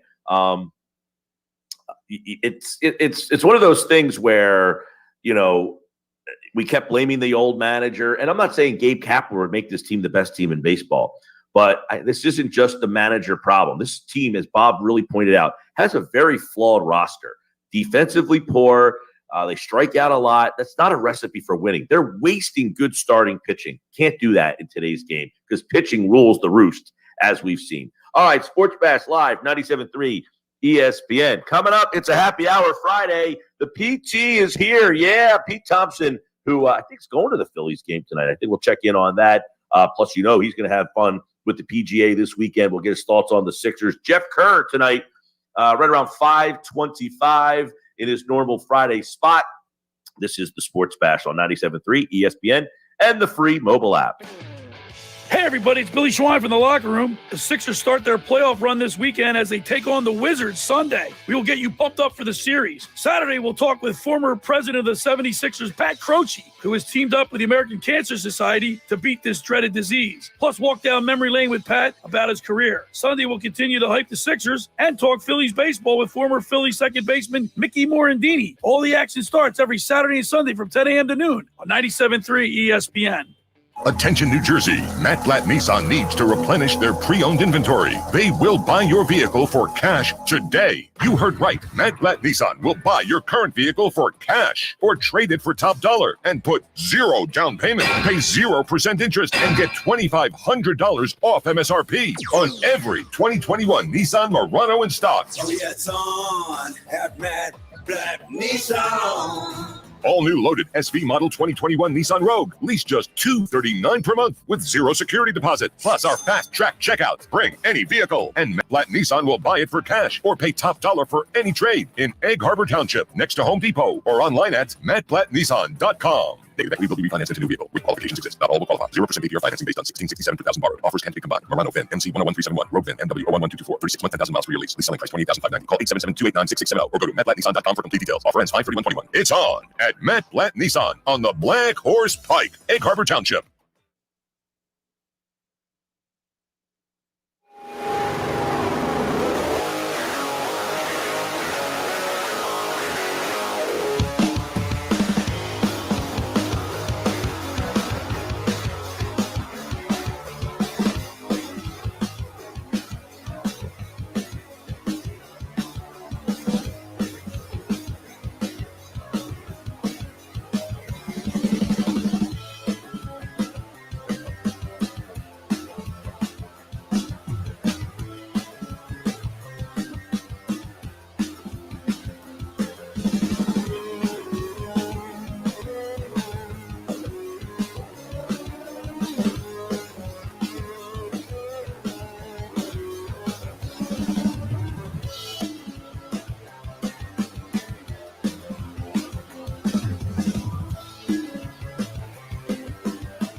A town square media station serving all of South Jersey. This is 97.3 ESPN, home of the Philadelphia Eagles. He is hit!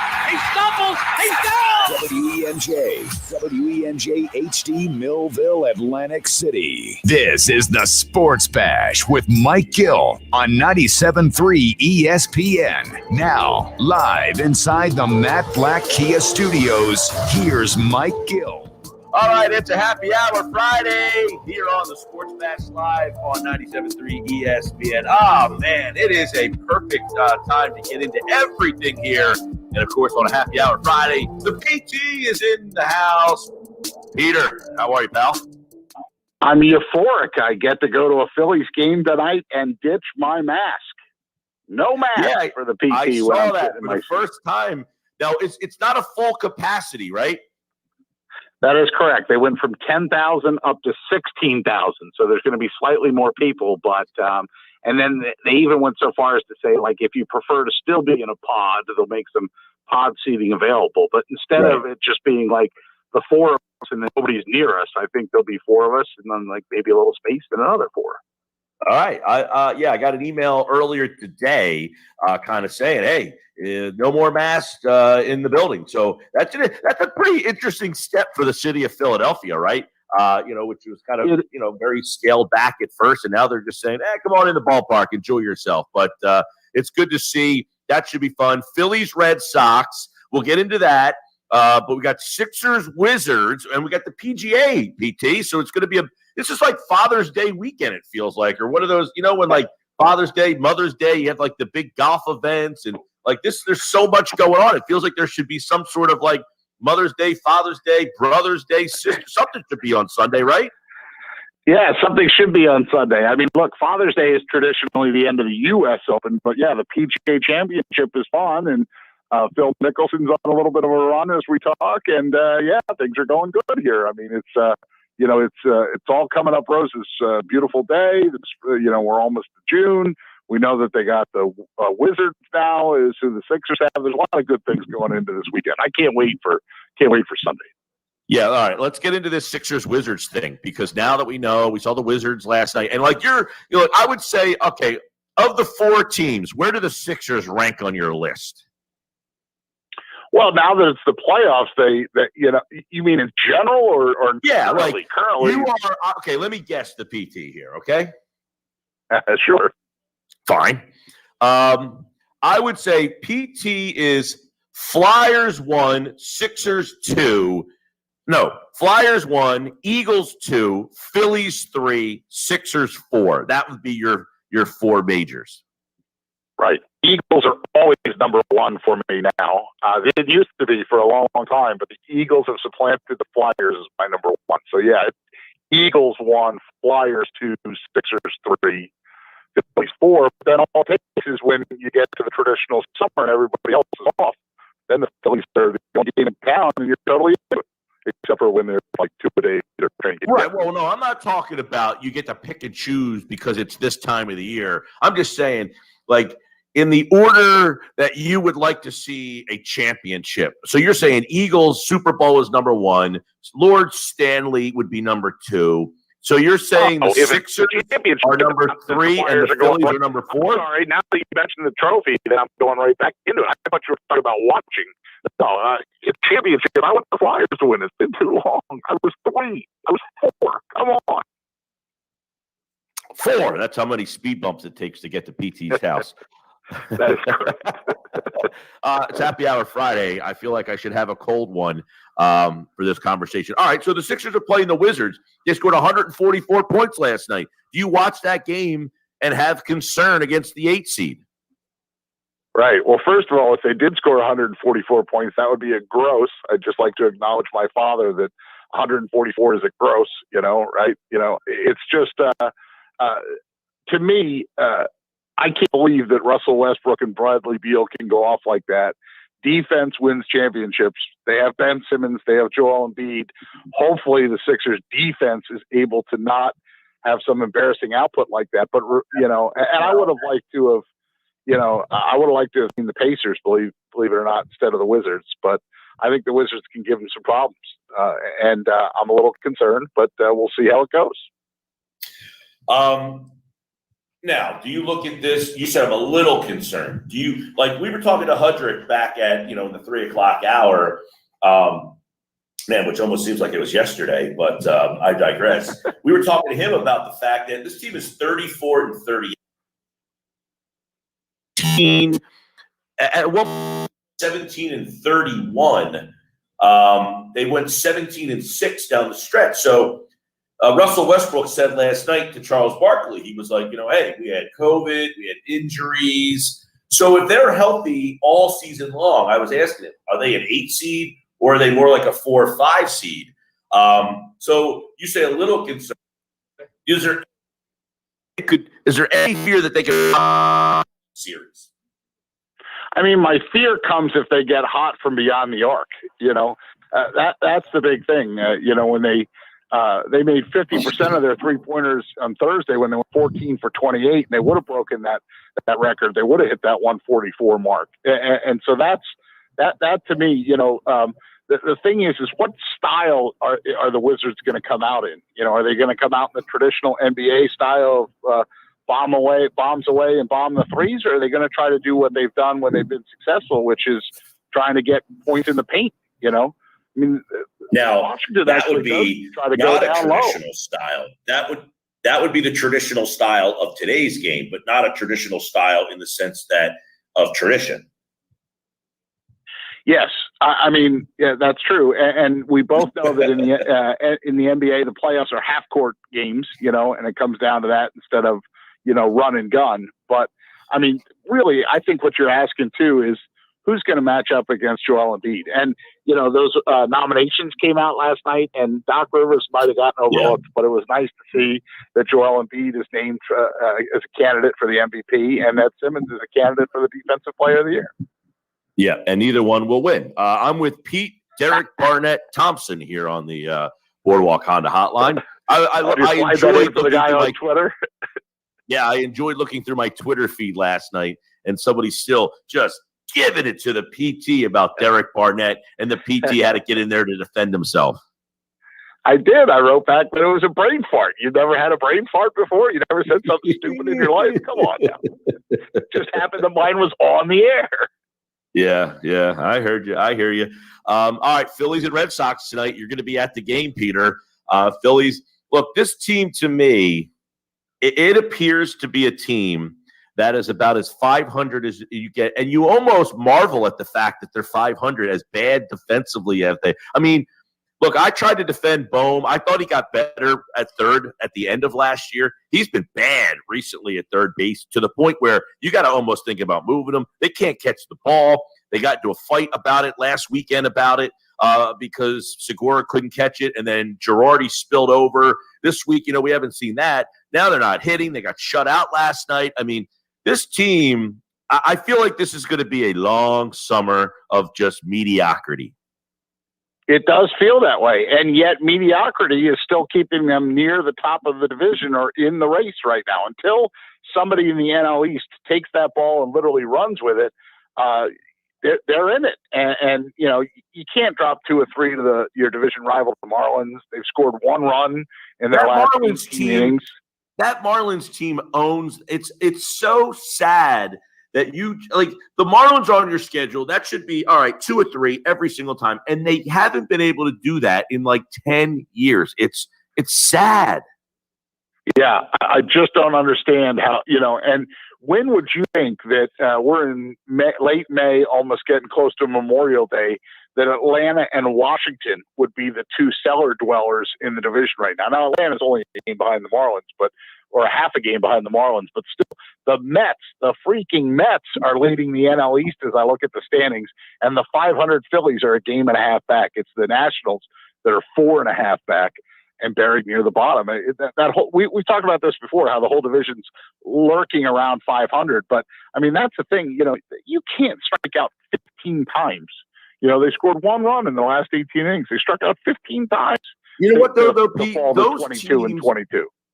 Those teams have injury problems. Now, the Phillies have had their injury issues too, but they're not having injuries to Nola, Wheeler, Eflin. I mean, the Mets lost DeGrom, for God's sakes, and they've stuck around. Their number 2 pitcher hasn't really pitched all year. Carrasco hasn't even pitched yet. The Braves have had injuries to their pitching staff. What's the Phillies' excuse? I get it. They've had injuries. Guys have missed games. Realmuto, Harper. But, man, this team, Holy moly, it's frustrating. And you just mentioned it, the strikeouts, man. The strikeouts, I cannot. I was listening to Jeff Passan. He was on with Bart Hahn yesterday. And like when he talked about the whole mentality that it changed 10 years ago, that these pitchers are throwing so hard and they're throwing with such different spin rates that the hitters just decided, we're just going to go for broke. We're either going to hit a home run or you're going to get me out, because it's so hard to string together a hit, that we're just going to go for broke. This game is broken. That's what it is. The batters are going for broke, and the game is broken. I would agree with that wholeheartedly. When did the strikeout become okay? There's a reason that Mike Schmidt still has nightmares sometimes and wakes up in a cold sweat. It's because that he didn't want the game to only be home run or strikeout. And a lot of people that criticize Schmidt, even though he's in the freaking Hall of Fame, will say, oh, he's a bum. All he ever did was hit a home run or strike out. That's today's game. That's what today's baseball game is.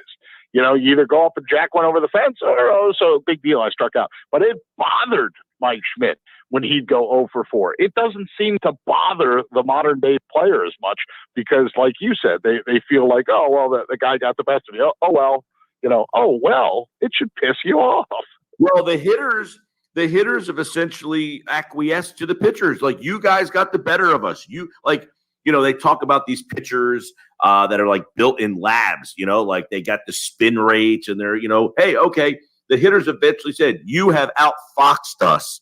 So to combat that, we're just going to swing and for the fences every time. It's gone down a bad path. We're seeing all these no-hitters. And I don't know. Is too many no-hitters good? Yeah, the no-hitters are bothering me. Listen, I'm happy for the Yankees that they got. I'm happy for the Yankees that they got a no-hitter, but how many is that now? Something's going on. No-hitters. I remember the year that there were 7 no-hitters in that year. You're like, oh my gosh, there's a no-hitter every single day. There's 6 of them already. And it's funny. Passan was saying hey, I can eat a cookie every single day, and I love that cookie. And I'm thinking, yeah, but at some point that cookie is going to become boring. And getting a no-hitter, I wake up to these no-hitters now, and I'm like, okay. But remember, we asked the question before about hey, when someone says, when you have a ticket to the game, what's the first question? Who's pitching? Baseball needs to celebrate these things. Then they need to do a better job of promoting their pitchers and promoting that as that's the star of your game right now is these pitchers. You're absolutely right. And for so long, the star of the game has been, we remember Sammy Sosa and McGuire, home runs, chicks dig the long ball, that Braves commercial, right? For the longest time, the star of the game have been the offensive stars and the guys that put the ball over the fence. They should start celebrating that the pitchers are bigger, faster, stronger than ever before, able to move the ball unlike they ever could before, and they're dominating right now. And speaking of pitchers, by the way, that was a bullpen game last night because all of a sudden, Vince Velasquez, you're talking about injuries, there's one of your starting rotation that goes down with a surprise little injury. So it's not just Didi Gregorius and JT Realmuto, 2 big names that are out there. They're missing Velasquez now and other guys, All right, Pete Thompson, happy hour Friday here on the Sports Bash Live. So when you get to the ballpark tonight, what's your first move? You got food lined up? Well, the first move actually is I'm picking up my father at the Palladium. So we're going to actually have dinner beforehand. So we'll eat beforehand, and I'm bringing peanuts into the ball game, the same kind, the Hampton Farms one in the green bag that they sell at the game. So I told them, don't bring peanuts. So we're pretty much set. I doubt that we're going to get a lot of the ballpark food because we're going to eat ahead of time, but we'll get some of it. All right. Well, it's good to be back at the ballpark. No mask tonight. Red Sox in town. We got the Sixers this weekend. The PGA. Who's your pick for the PGA, Peter? I had Victor Hovland is who I was going with, and he was Cam Rogers yesterday. Oh, that's who he picked? Yeah. He had a good first round. He's -3. He doesn't tee off today. It tees off a little later today, obviously. But, Mickelson's making a little run. That's pretty cool. I thought it was also cool yesterday to see what what Ricky Fowler did. Here's a guy who basically had to take the exemption to ask to be there, and he validated it, But the shot of the day was from Sebastian Munoz. Did you see that? Where on 18 he drove left of the fairway and it went right into the trash bucket. I did not see he had it. to take a drop out of the trash can. Yeah. Can't, play where it lies. Like you literally, when a ball went into the trash can near the grandstand, you heard somebody in the microphone go, "Play it where it lies." I was laughing. All right, happy hour Friday. Pete Thompson here here on the Sports Bash Live on 97.3 ESPN. And of course, he, like all guests, appeared via the Boardwalk Honda hotline. All right, Peter, enjoy the game tonight. Thanks for doing this so close to game time. No problem, buddy. Have a good weekend. All right, there you go. Pete Thompson here. Don't forget, we got Jeff Kerr coming up to talk a little NFL. And obviously, the weekend, we're going to be getting ready for the Sixers and the Wizards. We got plenty more here on the Sports Bash Live on 97.3 ESPN and the free mobile app. Turn it on. Leave it on. The Sports Bash on 97.3 ESPN.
back to the Sports Bash on 97.3 ESPN.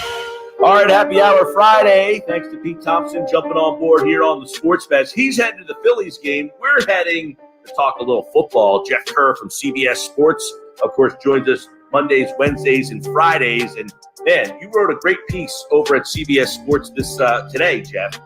This NFC East scheduling, as everybody's been kind of talking about how quirky the schedule is. Washington, 5 games inside the division. The Eagles play, 5 out of 6 games to close out the year inside the division.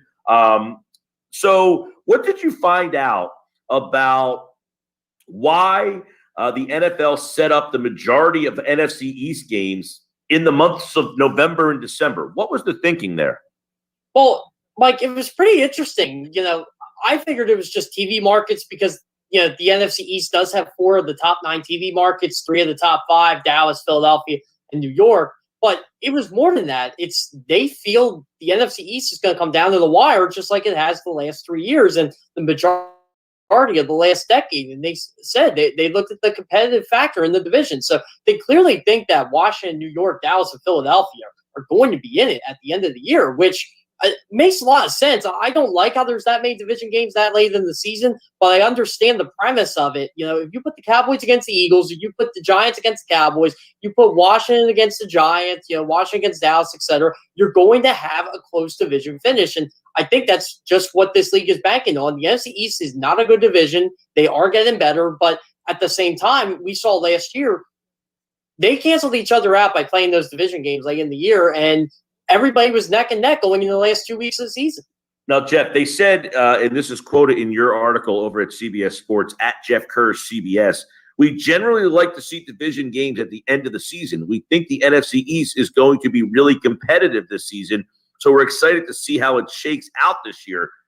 So it didn't happen on purpose, but we didn't preclude it either. So it almost sounds like, because if you put any division and put 5 games, 4 games, 3 games between those opponents in the last month, you're going to get a competitive division. So they say we didn't do it on purpose, but we didn't preclude it. So it's almost like the NFC East became minor league baseball, where they're trying this out to see what kind of configuration might happen based on this. And then if it works out well, are they going to try to do this for other divisions down the road? Yeah, it does feel like they're the guinea pig in theory. And, I think that's where I mentioned the TV markets. I think having, look at NBC, for example. Yeah, they don't have a lot of those games flexed right now, but Eagles Cowboys could easily be game 262. I believe that's always the last game, or they always hype it up at, Eagles Giants. They could move that to a 425 or an 820 slot. It's the same principle, really. This is going to be the guinea pig for the league, and in case they have a competitive division down the road, maybe they use this for the NFC North. The NFC West, I always thought they would use it for, but I think they like those NFC West matchups early in the season. But if that division stays as competitive as it is, there's the possibility here that you could see a Seattle Seahawks Arizona Cardinals game in 2022 when both teams are, we'll say 9-6 or 10-5 that late in the season. And it's going to be a big game with a lot of rings with star quarterbacks like Russell Wilson and Kyler Murray. I think that's what they're using it for. They're going to use it for these divisional games later in the year. And because the NFC East was so bad last year, you can use this with the big TV markets and see how it comes. The NFL is always trying to figure out ways to get ratings. We're seeing this in week 1 with the Dallas Cowboys and Tampa Bay Buccaneers. We're seeing this in week 4 with the New England Patriots and Tampa Bay Buccaneers. They're trying to figure out how to get the ratings up, and this may be a way to do it. NFC East equals ratings. That's why Eagles, Giants, Eagles, Cowboys are always prime time. Although there was no Eagles, Giants prime time this year, there was an Eagles, Dallas prime time early on in the season. Jeff Kerr, Ryan Kerrigan was on the podcast with John Clark, his Takeoff podcast, and he said people who want to write off the Eagles, I don't think they're on top of it like they should be. Is that just players speak coming from a rival to a new team, or is he legitimately saying, I signed here and you guys aren't seeing what I'm seeing? Lane Johnson kind of indicated the same thing is, hey, our offensive line looks really good. We got Brandon Brooks back. He was cleared. Lane Johnson's been cleared to start practicing. So as I've been saying a lot this offseason, if their line's healthy, and it looks like it is, do the Eagles feel like everyone is overlooking them? And is Ryan Kerrigan saying, if you're saying this Eagles team isn't good, you really don't know what you're talking about? He had a first-hand account of this in Week 17 last year because if you remember, Washington was struggling to beat the Eagles before the Eagles decided, you know what, this game means nothing to us. Here you go. Here's the division. We don't want the Giants in. We don't want, Dallas in. Here you go. Here's the division. Like, Washington was struggling against them. A playoff team, a division champion was struggling against a makeshift offensive line, at the time a backup quarterback, and a defense that was basically hanging on fumes. And yet, Kerrigan saw firsthand how, I don't want to say because the Eagles weren't talented last year, but I think he knows how talented they can be when you have Brandon Brooks, when you have Lane Johnson, when you have Jason Kelsey, Isaac Seumalo. The left tackle situation is really the only thing we got to figure out on the offensive line. And, Jordan Milano is no slouch here. So the Eagles are going to be good on the offensive line. They're going to be good on the defensive line. And that is usually the key to success in the NFL. And the Eagles have proven that time in and time out. That is why the last couple of times that they have been last in the NFC East, they're first the next year, no matter who the coach is or whoever. It's because they are talented in the trenches and they are deep in the trenches. And I think Ryan Kerrigan's spot on with that. Now, do I think the Eagles are going to win the division? No, not right now, but I think they're going to be very competitive next year. You tweeted this out, Jeff Kerr, at Jeff Kerr CBS. By the way, you got to follow Jeff. He tweets out just great factoids all throughout the day, just random factoids. Unorthodox stats. Yes, they are very unorthodox stats, like this one. Sack percentage leaders for the Eagles last year. Josh Sweat, 1.49. Brandon Graham, 1.1. Derek Barnett, 1.07. Fletcher Cox, 0.9. Hargrave, 0.7. Ryan Kerrigan, 1.43. And you said, keep in mind, the Eagles were third in the league in sacks without Kerrigan. And if you put him on this list, he'd be number 2. I talked about it with you, I think, early this week. Ryan Kerrigan is a more accomplished player than anybody the Eagles have. And I feel like people are almost like yawning at this signing. So tell the people what the sack percentage leaders, what that kind of means. Okay, so when you have an over 1% sack percentage, you're getting to the quarterback. You're pretty good. Sack percentage is the sacks that you have divided by the total number of defensive snaps you play. Now, it would be higher if I did pass rushing snaps. Unfortunately, I haven't been able to uncover them yet, so they'd be a little higher. But if you're doing total snaps, 1%, that's usually pretty good. And the Eagles had a couple guys over 1% last year. Josh Sweat was a very productive pass rusher for how little he played. Brandon Graham had a great year for his age. Now you're having Ryan Kerrigan, who was insanely productive in there. You're getting a pretty good bargain out of that. By the way, Vinny Curry was actually over 1% last year, and he didn't have a lot of snaps last year. Let me ask you this, Jeff. Based on what Jonathan Gannon said yesterday, did you get any indication? Because I could say, okay, well, they played wide 9, and that was what the job was to get to the quarterback. Did you get any sense from Gannon what the defense might look like? Well, he hasn't really given anything. Like he said, he's just going to play to his players' strengths. Well, his players' strengths are getting to the quarterback. I don't think they're going to play a wide 9 per se, but here's one, Mike. How about blitzing more? They might actually blitz more in 2021, something we haven't seen from the Eagles defense in years. Probably since Sean McDermott was here. I mean, Billy Davis blitzed, but they weren't a good pass rushing team when he was here, and they definitely didn't have a good secondary.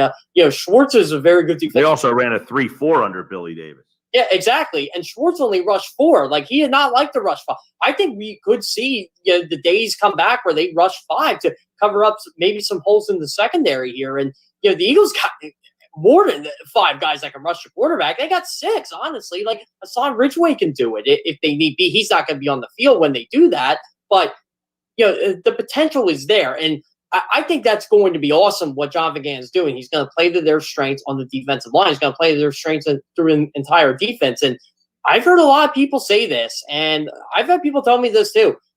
If he wasn't a defensive coach, he may even still be the next head coach in the NFL. I feel, Jeff, that a lot of people left very impressed with him talking. That's the first time we really heard Jonathan Gannon get the opportunity to answer questions himself. And I felt like that was the takeaway is This guy's really smart. He gets it.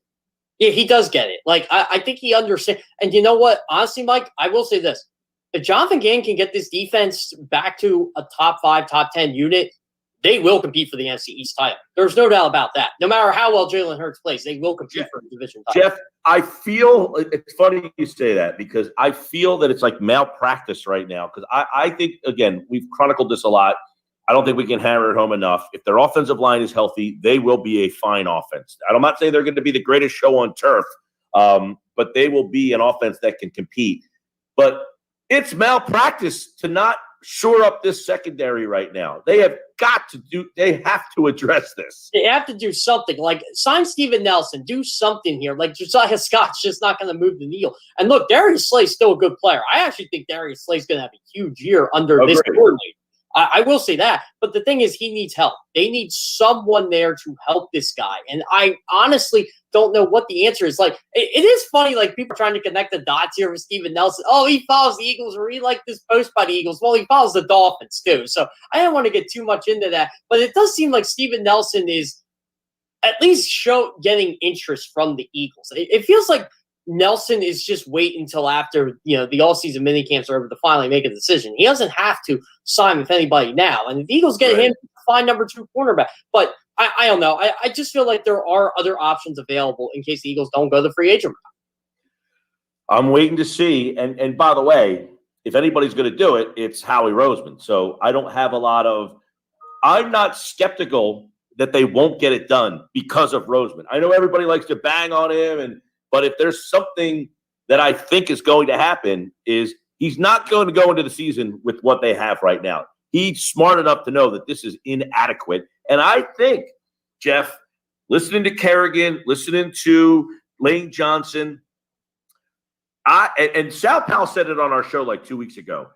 Inside that NovaCare complex, they think they can win the division. The Eagles brass thinks that they're better than people outside. I would hope that they do think that. You set your bar high. And look, I think the Eagles look at it as the division champion was 7-9 last year. 7-9. It's vulnerable. I know Dallas. To me, Dallas is the favorite because they have Dak Prescott. But I don't know if they can fix their defense or not. Agree.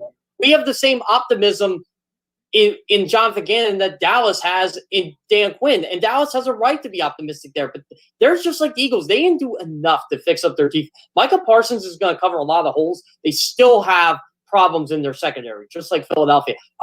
Honestly, this is why I'm so high on Washington, because their defense is good. And if their offense can show a pulse, they are clearly going to be the team to beat in the NFC East. All right. Jeff Kerr, CBS Sports, covers the NFL. We will be doing a lot of NFC East stuff, and we got some things we're working on for the offseason and, of course, in the Eagles season.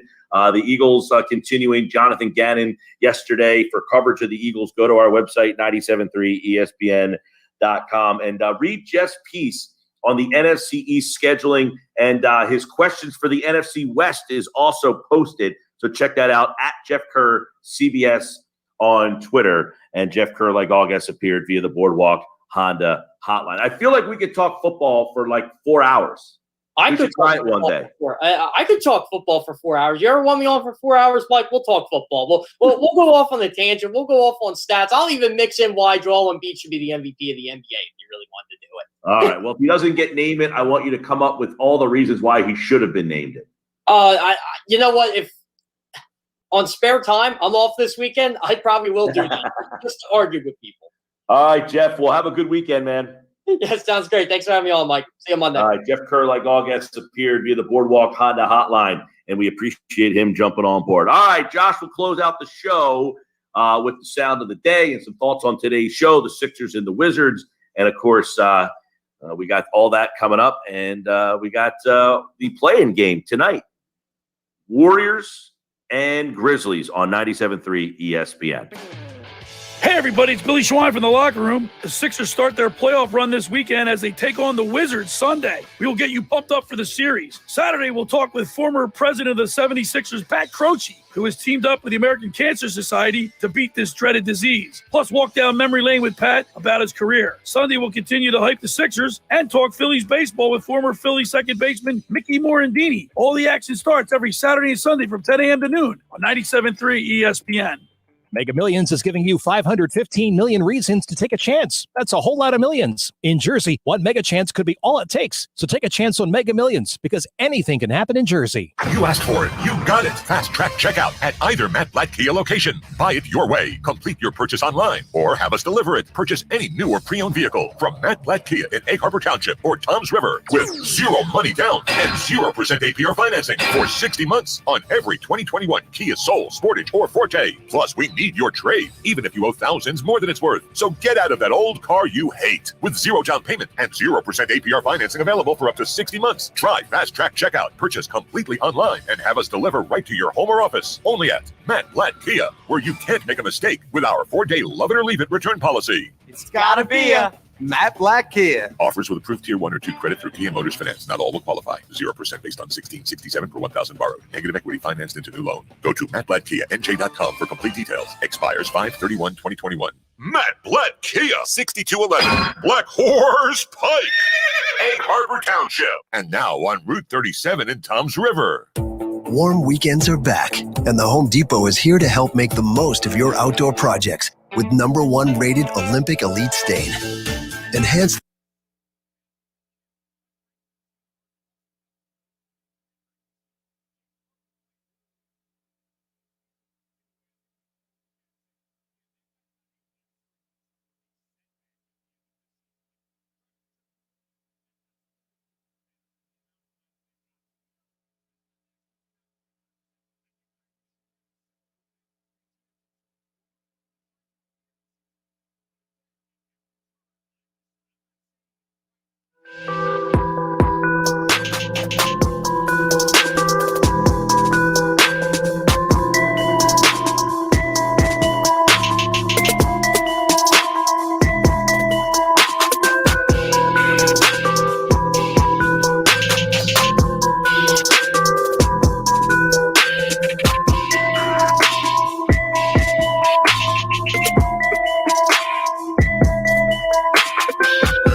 Sports Bash on 97.3 ESPN.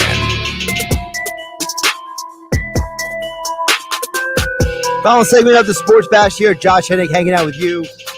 One segment left of the day. No game night tonight on 97.3 ESPN. I'll be back on tomorrow for Sports Bash Saturday, Power Hour edition following Billy Schwein and the Locker Room. So, got to remind you that my appearance here on 97.3 ESPN being brought to you by FanDuel Sportsbook. Listen up, golf fans. This weekend, FanDuel is letting new users place their first bet on the PGA Championship risk-free, up to $1,000.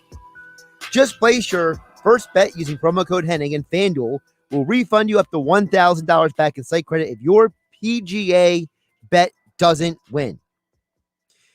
You know, one of the great things about FanDuel, America's #1 sportsbook, is the app is simple to use with unique, fun bet types like same-game parlays and always-on promotions to let you get more action out of every game day. And most of all, you can bet about just anything with the championship this weekend. You can bet on the outright winner, who you think will make or miss the cut, head-to-head matchups, plus tons of other tournament props. So listen, the tournament's going on right now.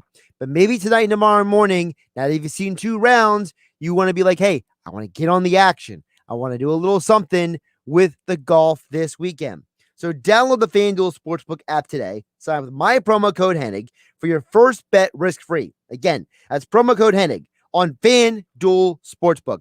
Must be 21 or to play and present in New Jersey. First online real money wager only. Refund issued is non-withdrawable site credit that expires in 14 days. Restrictions apply. See terms at sportsbook.fanduel.com. Gambling problem? Call 1-800-GAMBLER. I will run it back for you tomorrow, the full slate of picks, but I know people love to know where are my UFC picks for the weekend. There are UFC fights tomorrow night.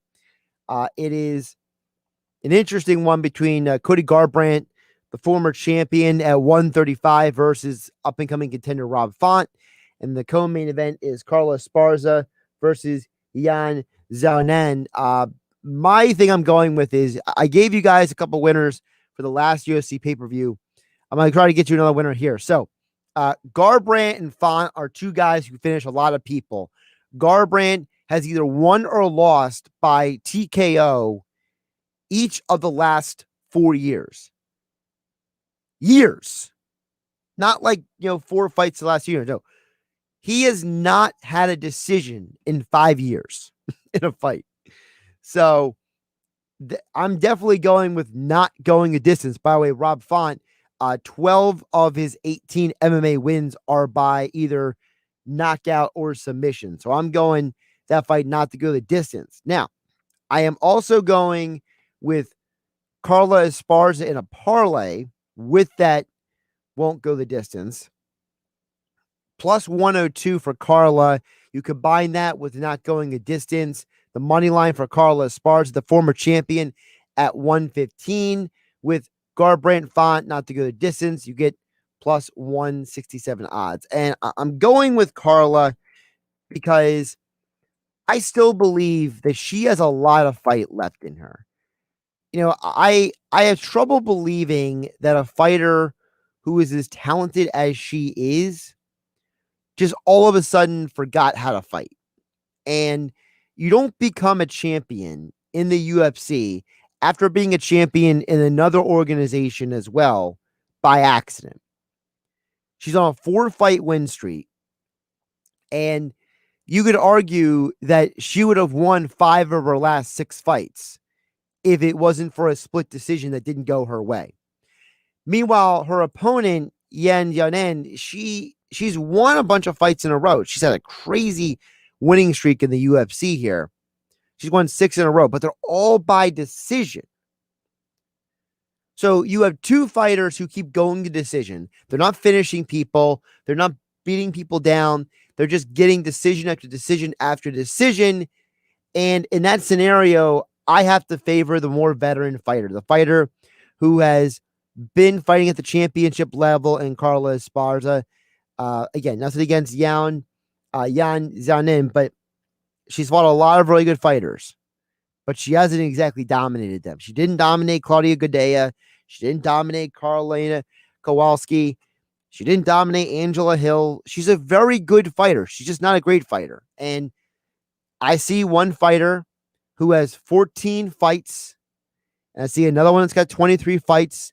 Give me the veteran on the winning streak over the young one on a winning streak. So those are my FanDuel Sportsbook picks for UFC for tomorrow. Though, taste for you guys that there's no game night tonight on 97.3 ESPN. Of course, you could chime in for the end of the show. 609-403-0973 is the text board to get on the conversation. If you're listening on 97.3 ESPN FM and the 97.3 ESPN mobile app powered by First Bank of Sea Isle City. Also, we are live on Facebook, YouTube, and Twitter, as we are each and every day for the Sports Bash with Mike Gill, Game Night with Josh Hennig, as well as Sports Bash Saturday with yours truly, Josh Hennig.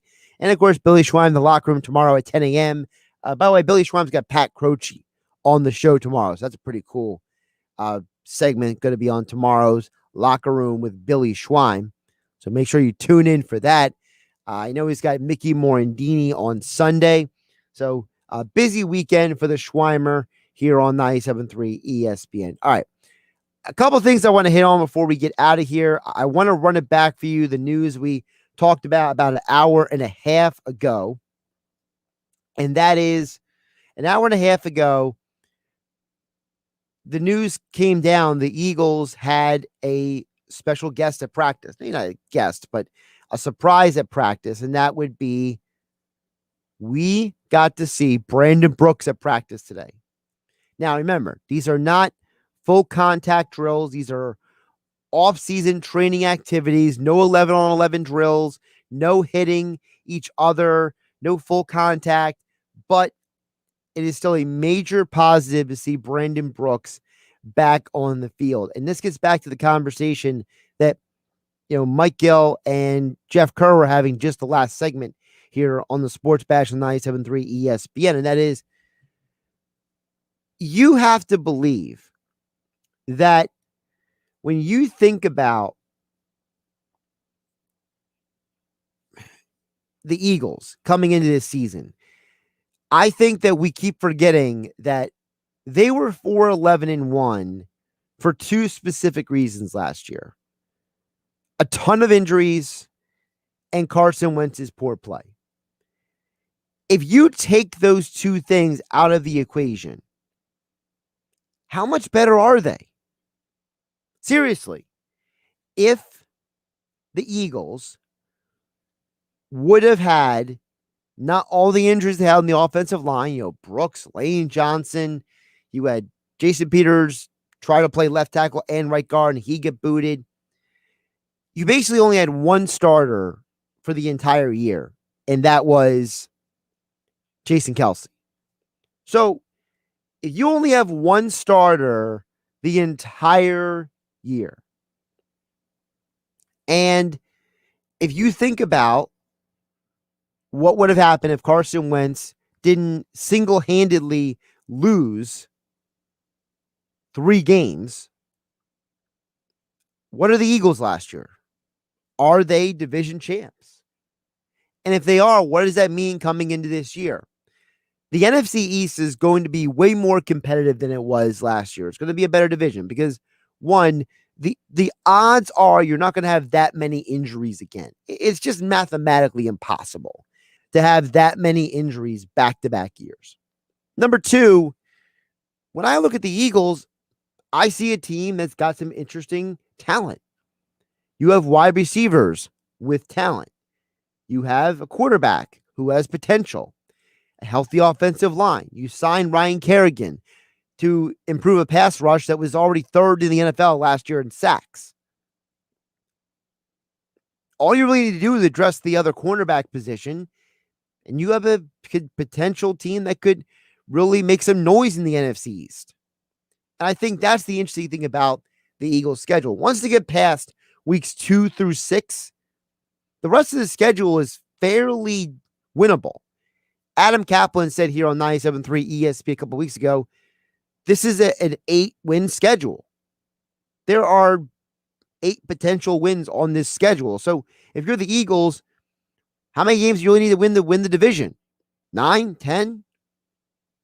I think we're underselling in many ways how exciting and how competitive this division can be with a new head coach, new defensive philosophy, athletes almost at every important position on the field, and a healthy offensive line with Brandon Brooks back out there. Sign me up. That's what I got to say to that. A little other news that came down earlier today that we didn't get to too much today on 97.3 ESPN. Trying to make sure I get the exact details correct for you. So, the Phillies, if you didn't see the news over at 97.3 ESPN.com, Phillies will place JT Realmuto on the 10-day injured list. What they're calling a left-hand contusion. They reinstated Matt Joyce from the 10-day injured list. Andrew Knapp is your starting catcher tonight. But the other side of the news is that with Vince Velasquez not pitching last night because of numbness in his hand, it looks like things are actually going to be very different for the weekend, because it's looking like Spencer Howard is going to be the starter tomorrow. So what I find interesting is that if you have a situation where Spencer Howard is going to be coming up here and playing sooner than later, and if Vince Velasquez has some issue with his hand, how much does the Phillies rotation shake up? I mean, I told you guys last night the Phillies were going to lose that game. They lost 6-0. You know, I knew that Alcantara was going to dominate the team. David Hale didn't do well. You just knew it. You just knew it. So those are a couple of news updates for you guys to get you ready for your Friday night in the sports world. Of course, tonight on 97.3 ESPN, 8:30 begins the coverage of Warriors versus Grizzlies. Man, I don't even know what team I'm going to go with tonight, so I'm just going to throw it out there now, and I'm just going to admit that I don't really know who's going to win tonight, but I really do think the Warriors win tonight, but I think it's going to be a nail-biter for them, because I think this Grizzlies team is going to give them everything they could ask for and more. I think the Grizzlies are a future Western Conference contender. They're just about a year away from being on that level. They need a little more depth, but a little more experience. But they're really good, man. But I think Steph gets the job done tonight. Josh Hennick here on 97.3 ESPN. I'll be back tomorrow for Sports Bash Saturday, following the locker room with Billy Schwein. It's Sixers playoff basketball Sunday afternoon on 97.3 ESPN with the voice of the 76ers, Tom McInnes, calling all the exciting Sixers playoff action. The White Howard throws it down. It's Sixers Wizards Sunday afternoon. Coverage begins at 1 p.m. Philadelphia 76ers playoff basketball on your radio home of the Sixers in South Jersey. 97.3 ESPN FM.